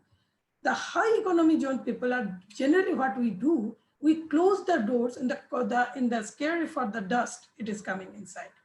So that means sometimes it is impacting more the way we are behaving. So there are some patterns of lifestyle, how we have to make a cross ventilation, how we have to make the exchange of air. So there are some indoor understanding of lifestyle. It also having a big role. So this type of information we are generating and try to share in future for the people that then we remember the earlier our lifestyle in our days, what we generally the student generation of this generation will never understand, that we are having open windows, we are having open doors.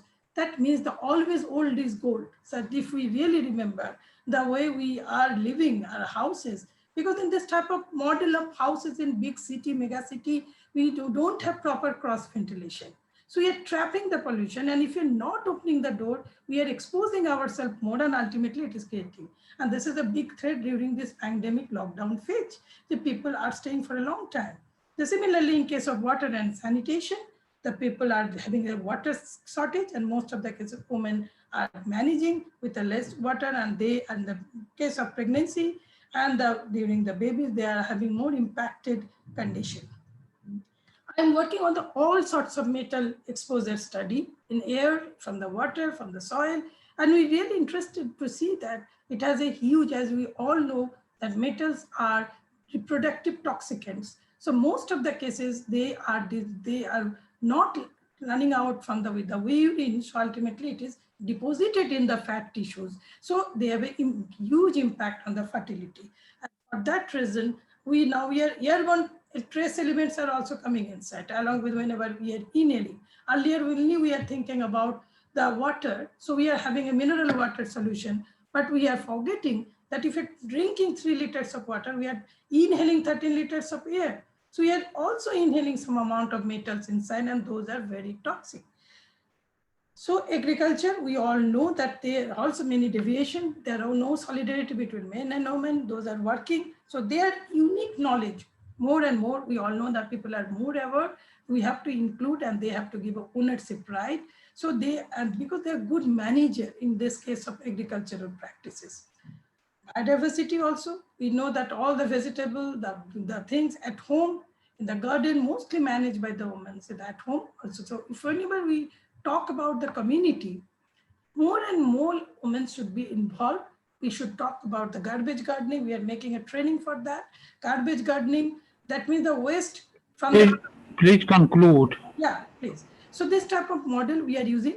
So in case of climate change, as we already discussed in the Rohingya case, I'm not going. So last thing, so the need of the hour, more of the database should come out, and different areas, the research from different domain, and that data can come out for the implementation of policies. So sustainable development only possible when we are having a gender equality. So at the end, I will conclude with this thing, that if we really want environmental performance indicator to be better, then definitely we have to take care of the sensitivity of the women in this case. And then we have to stay connected with the community, and that will be good agenda for us. Thank you very much. Thank you, Professor Ghosh, for a very nice, excellent presentation, taking up the several issues, health related, and how you collaborated the urban urbanization, heavy metal. I would like to tell you that if you cross the Jamuna, both sides, we have the different vegetable cultivation. Yes, sir. And one can see a lot of heavy metal concentration in 3 crops actually in one of our project, together with the environmental science of IRI, Professor Jain, long time, DFID project. We did a study of air pollution impact on the food system, and okra, we have taken the spinach, okra, and cauliflowers, and we found a lot of concentration. And one can see from production side to the consumption, we have a several environmental, and you mentioned about the environmental performance indicators, and our situation is very, very bad. And health, I think we must focus more on the public health issue, particularly in our environmental study compulsory program at a BA level. Yes, sir. We have a lot of awareness about the environmental, but the health component we should bring. Yes, sir. So thank you. I don't know, Dr. Sharma, Dr. Kavita, how long we can go for discussion? Any time you have for discussion? Quite good time, and you can go ahead. So, dear colleague, I would like to tell you that your comments should be very specific. related to conceptual, related to issues, related to mitigation, and related to national and global policy. So on 4 points, one by one we can discuss. So conceptual issue on solidarity, environmental solidarity approach. Any comment from the floor?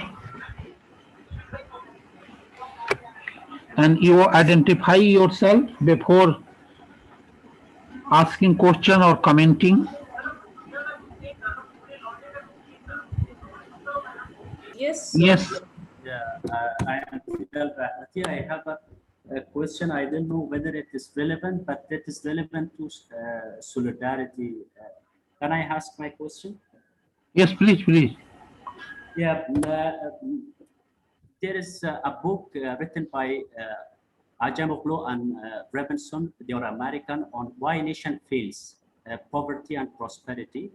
They reject 3 assumptions, which are historical and dominant assumptions: geographical location, cultural patterns, and resources.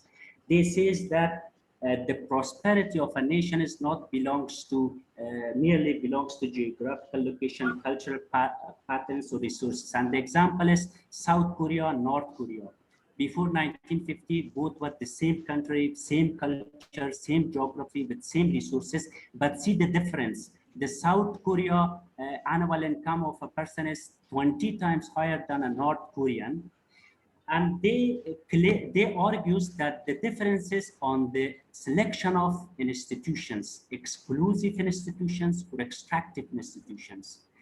And they say that inclusive institutions focused on power sharing, productivity, education, technology, and well-being of the nations, but extractive institutions grabbing the wealth resources away from one particular part of society at the benefit of the others. What's my question? My question is about solidarity.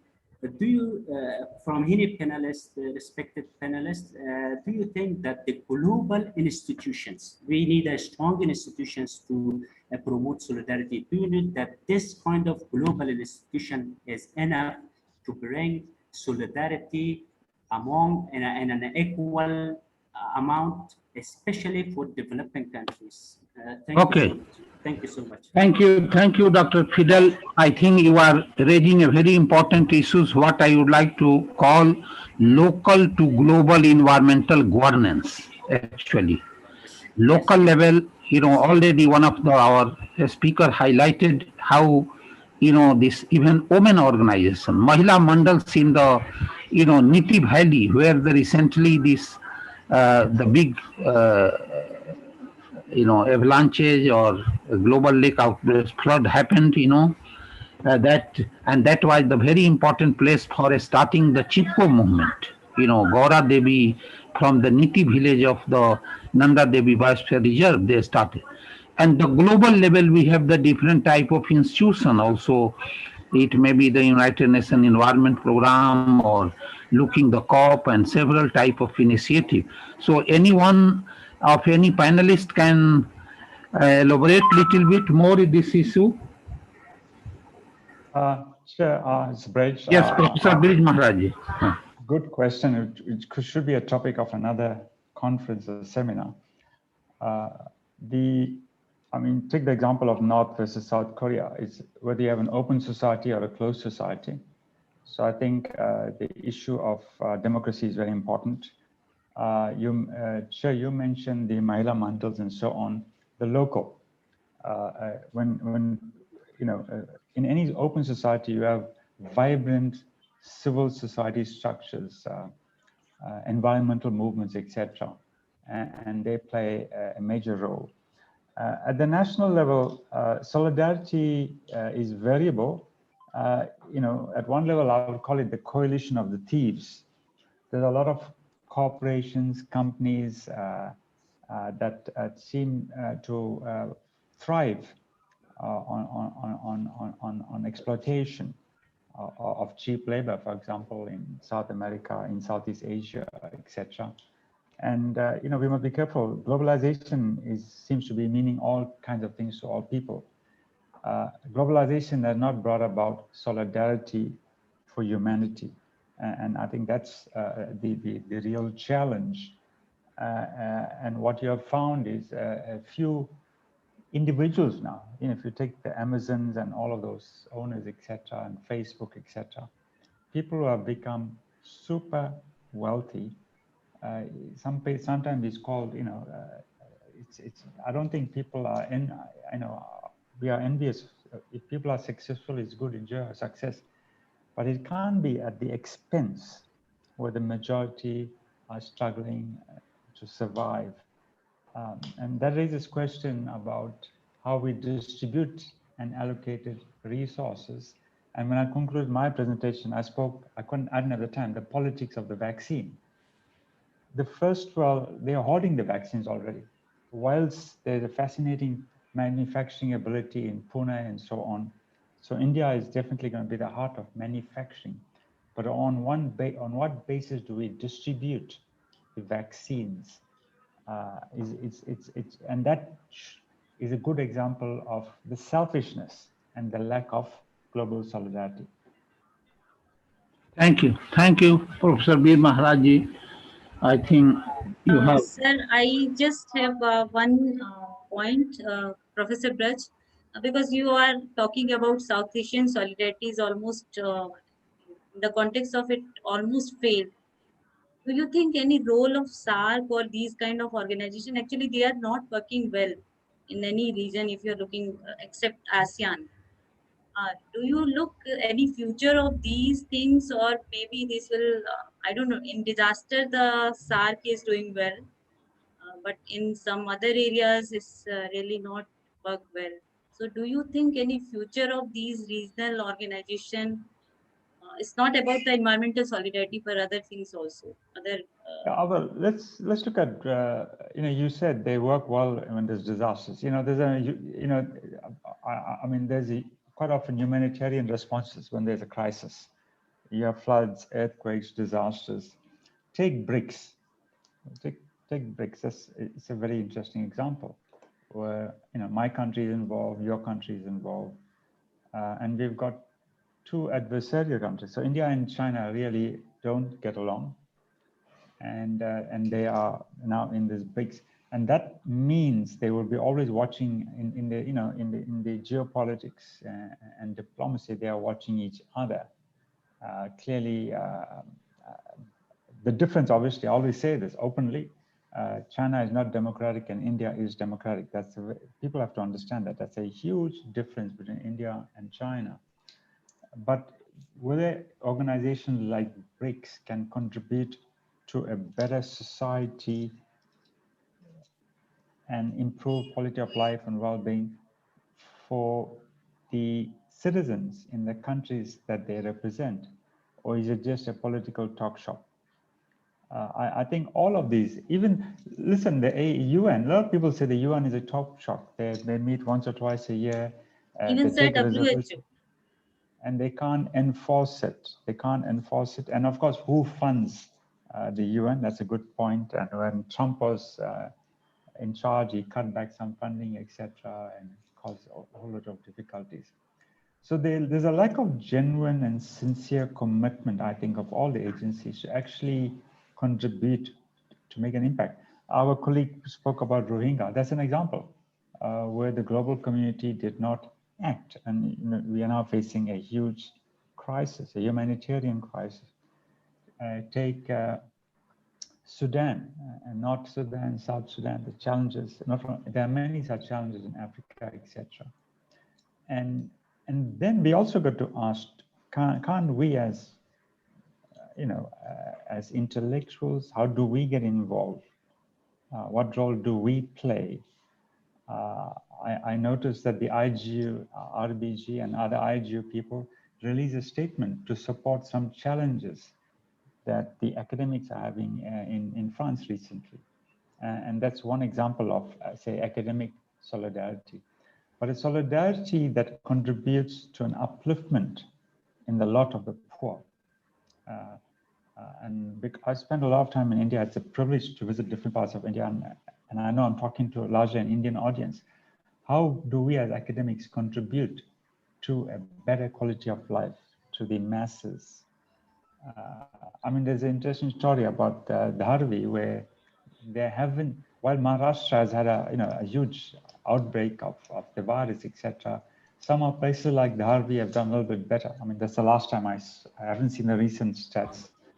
What are poor people doing? And poor people share more often. They're able to come together more quickly.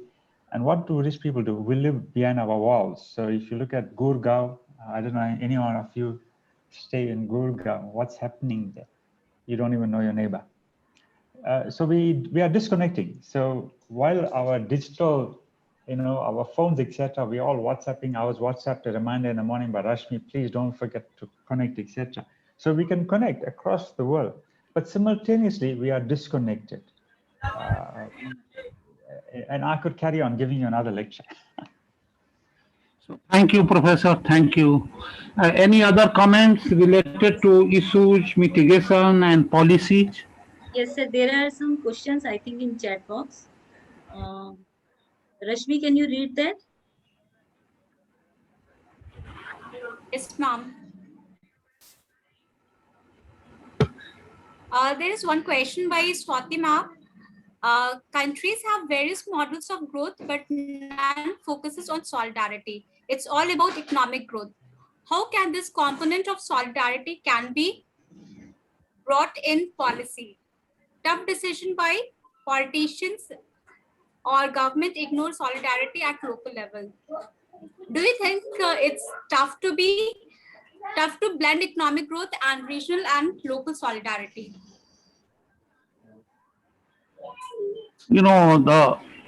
We have different international and UN agency. These all are for solidarity approach. The establishment of this, if you will go to the history, all directly, indirectly related for the solidarity approach. But we have a different type of countries.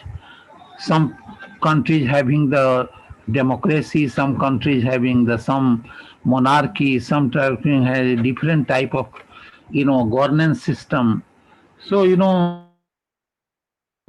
we have a lot of conflict in the evolving a particular a strategy. You take the Myanmar, that people are just helplessly watching all situation, what is happening. Situation is going to be bad to worse, and not any significant initiative taken by this.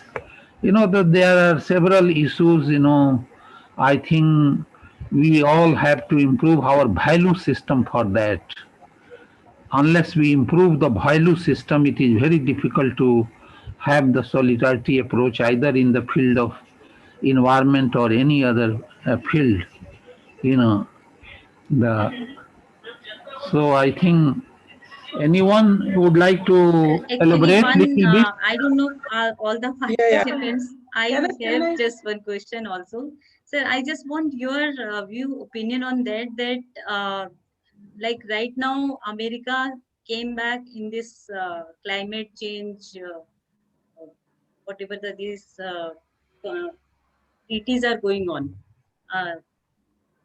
During this Trump time, they withdraw and now they enter into this thing. So do you feel that they will actually help to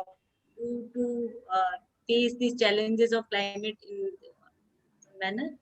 Yeah, I think so, because earlier president was more influenced by the coal lobby, and so that is why he was totally withdrawing from the several such negotiation, and all done commitment done by the Obama administration. I think he totally cancelled and all. But now we have the good that this administration has joined the WHO, joined the climate agreement, and John Kerry, a special representative of the president, is already in here in Asia. So I think we are going to have the different, and already President Biden invited the 40 countries of the world for climate change, a talk in this month, actually end of this month. So the lot of initiative taken. India is also hosting together with the France, the very important International Solar Alliance. Then we are hosting in collaboration with the Canada and several other Denmark, the disaster infrastructure, program, international program. So I think many initiatives are coming up, and I hope in the field of climate and environment, we are moving now in a good period and good time for that, and we'll have this. But any panelist would like to elaborate little more, most welcome. Yes, sir, if you give a permission. Yes, Professor Ghosh. Yes. I just like to add here, like, I do not know about the concept of economy division, but in terms of the sir told that climate and pollution and other all network, there's a huge international, we all work in a global network, because now everyone understood the issue of climate change, issue of health, any component creating health hazard cannot be only by the local database. So now all the database by the government, also by including by the publications and other things, there's a global network is going on, and the policy level, whatever they are working, they are funding the resources to the in different within the country, also with among the countries. So it's not so much that no one is, but definitely local understanding will be from the expertization from the local people of the own country. So local model always survive, and the global understanding should be clear, and some issues are global. So like climate change is a global issue. So, but sometimes what can be of solidarity can do, but some issues are local issues that we cannot have a understanding with a global understanding. So that was a very clear demarcations, and the database are there. So even like the global circulation model in the meteorology. So everywhere it should be in a global way, and you cannot do a local understanding. So that is only. Thank you, Professor Ghosh. And Sir, I have now one question. I do remember the up-scaling and down-scaling. We have to up-scaling the local initiative, Yes. and down-scaling the global initiative. Yes, And then we can have the better balanced approach. Any other comments? Yes, sir, I have to ask a question, sir. Yes, sir, I have please. to ask one question. May I, sir? Yes, please. Yes, yes. Sir, my question is to Professor Salman Zafar. And sir, you talked about the environmental solidarity, and you also linked the environmental solidarity to the sustainable development goal as well, right? So if we talk about the sustainable development goal, so goal number 7 and 13 is actually related with the environmental parameters like affordable and clean energy and climate action plan, right? So how would you accommodate the environmental solidarity with these two sustainable development goals, and how it is going to promote the environmental solidarity at a larger scale? So, Okay, Salman Jafar, sir? Yeah, thank you very much for your question. So when you talk, so I will take the example one of the world's largest solar energy program. Okay, and they are targeting around 500 gigawatt of power for export, not for local consumption, and they are selling this power to neighboring countries like Algeria, Tunisia, and even to Italy. So this is one of the examples where a particular country is trying to harness the natural energy and sharing it with the neighboring countries or other countries in the vicinity. Okay, and we can also take the example of waste management. Waste management is a burning issue in these times, and you can see mountains of waste piling up in our cities and outlying areas. So when you talk about waste management solidarity, then there's movement of zero waste nowadays in many parts of the world, where people are trying to minimize the waste generation at the local level, not at the macro level, but at the micro level, in their households, in their daily lives. And this type of concept is community-based, and it is spreading from Western countries, and now it's moving towards the developing countries like India or uh, uh, Sri Lanka, Myanmar, all those countries, they are now trying to practice this kind of minimalism in their daily lives and cutting down of this waste in a big way, so that the amount of waste that is going to the landfills, the dump site is reduced in a significant manner. So this is another example of solidarity when we talk about SDGs like waste generation or energy access, all those things. Hope I have been able to answer your question. Thank you, Dr. Zafar Sahab. So if you have any very important concrete question, you can raise, otherwise we can conclude now. And I have seen that all the forest resources are generally in Amazon, especially the tropical forests. They are in the Amazon or Brazil and the Zaire, Ghana, and then Southeast Asia. They cover these forest area. But the governing or maybe the commercial body to govern this timber trade, ITTO, that is based in Japan. And they totally cover all this overall their resource. And these country, their whatever their transaction or whatever their protection, they are governed by that particular organization. And we all know that Japan do not have timber. They do not have that much of food production. So whatever, and they have requirement, very good requirement, because that is a seismic country and they generally made their all the buildings and those by wood. So they particularly control all their training facilities and that thing in these countries. But that sharing of that kind of a solidarity, like they have a control over the resources and they are benefiting by that. And the other countries who remain, despite this, they have resources, they are not come up with that economic benefit of those resources. So that solidarity is missing somewhere in that overall this forest politics, you may say that, or whatever. Can you comment on that? How, in fact, that is seen in the India also. The resource-rich region are the most poorest region in the country. Can any organization and government take something like that? Important foundation of solidarity is democracy. As long as any democratic countries are governing any organization, I think that should be supported. Democracy, environment, and development must go hand in hand, because that principle is a very, very important for global community for achieving the solidarity. So international timber trade organization, wherever, is located in Japan, but Japan is also lot of import the timber. Many important countries, Malaysia, Indonesia, and all are the member of ITTO.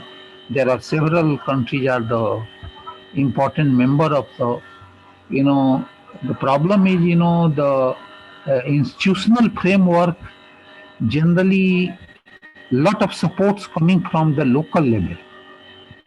You see, UNEP, first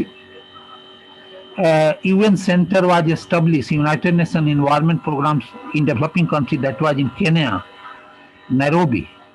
Otherwise, you can find all in many in developed country, all important organizations, they are in developed country, because they support a lot of running cost for operating this.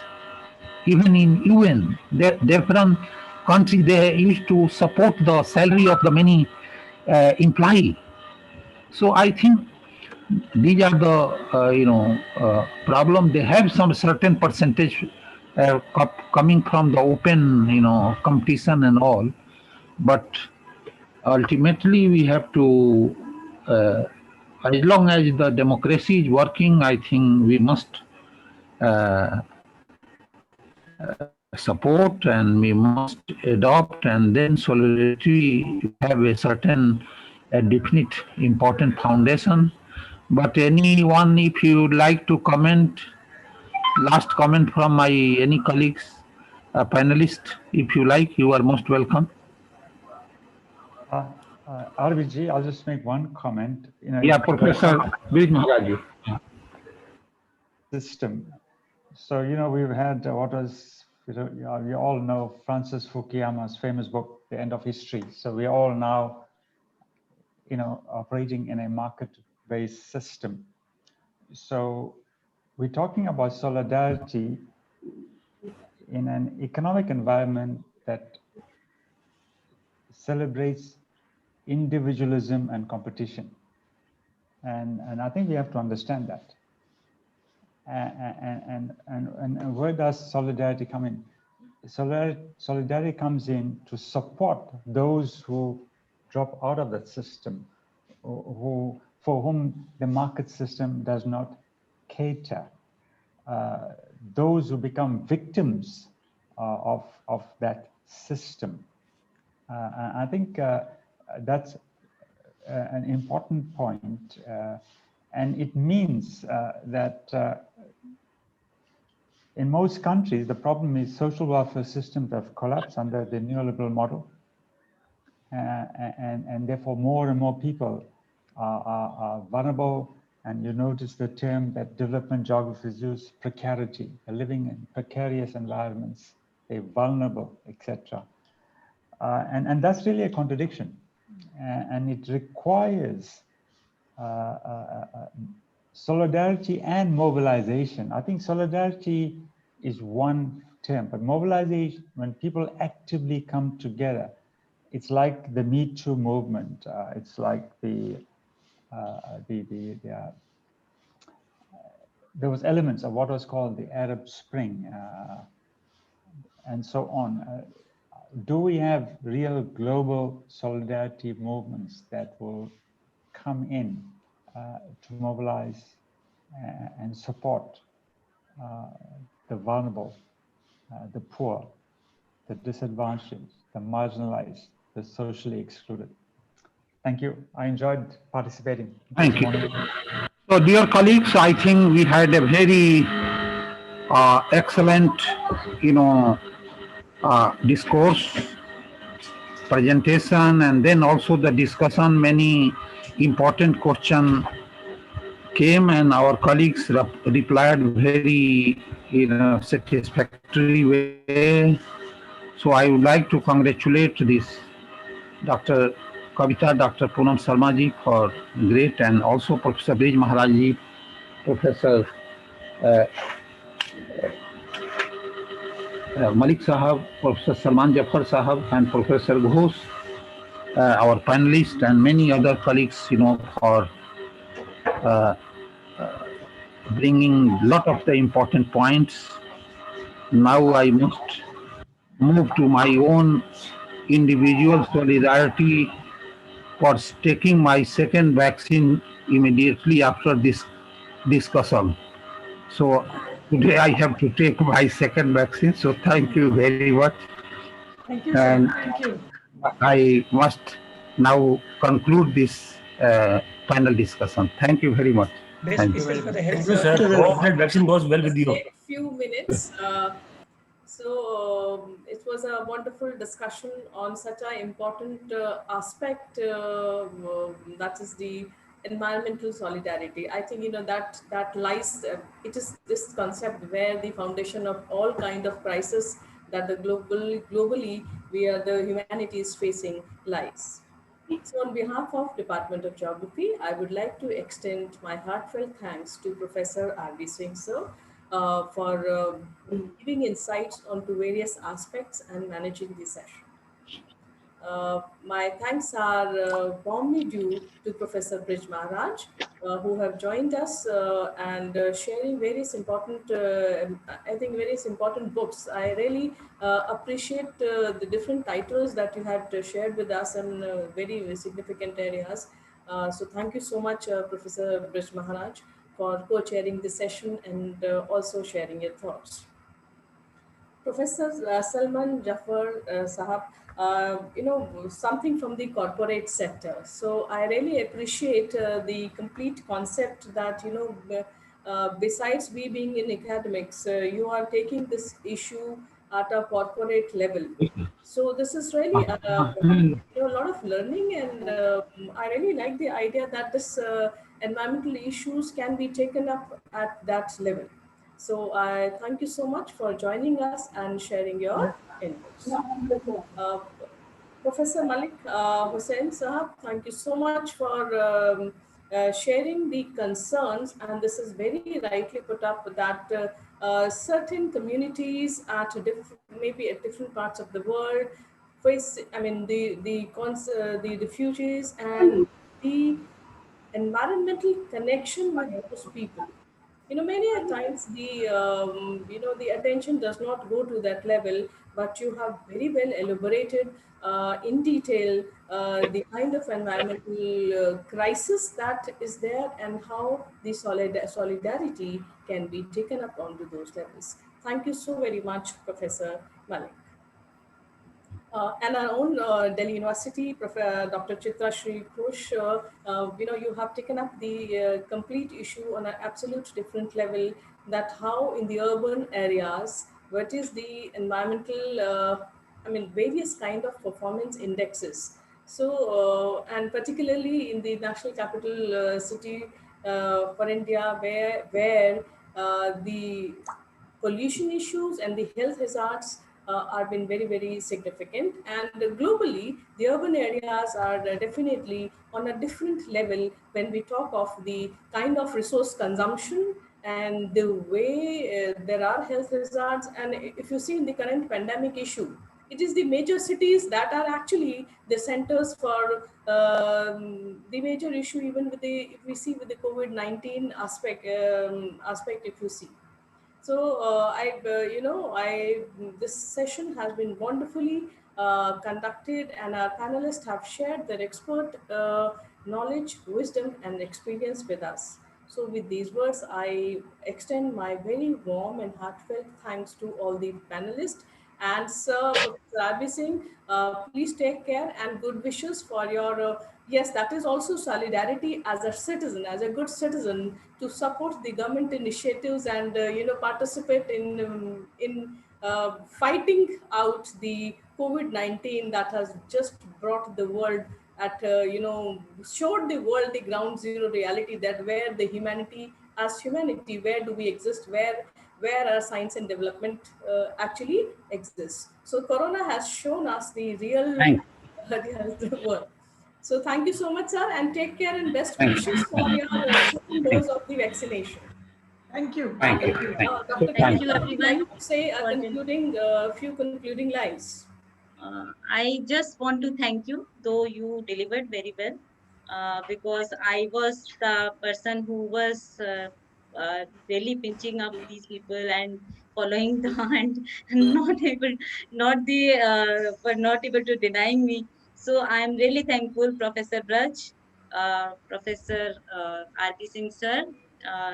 He is epitome of knowledge, and he really gave very fruitful, informative interventions for all the panelists and the participants. Thank you, Professor Salman. You join us. We call you Professor because you are delivering a very good job. The environmental solidarity which we talk about, and you are delivering in the society. So thank you for joining us. And Professor Malik, I talked so many times with you on the phone regarding this session, and you always thumbs up.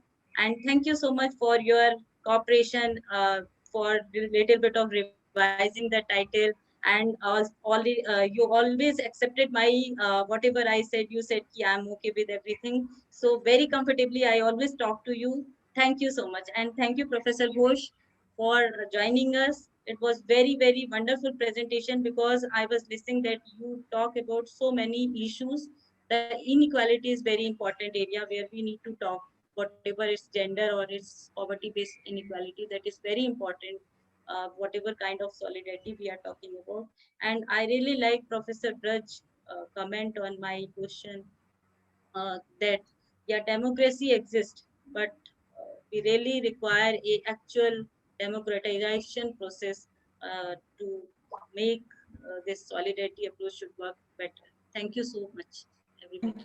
And all the participants who join us, thank you so much. Thank you, Kavita ma'am. Yeah, thank you, Professor Himiyama, for staying Thank with you us. very for the much. entire, Thank you, Professor. We'll be looking And forward. please for join it. us at the valedictory at 5 p.m. We have very good speakers like you, and I must appreciate that if you will join us, that program will all become fruitful for us. Thank you so much. Yes, ma'am, we will join. Thank you, ma'am. Thank you. Thank you. Yes.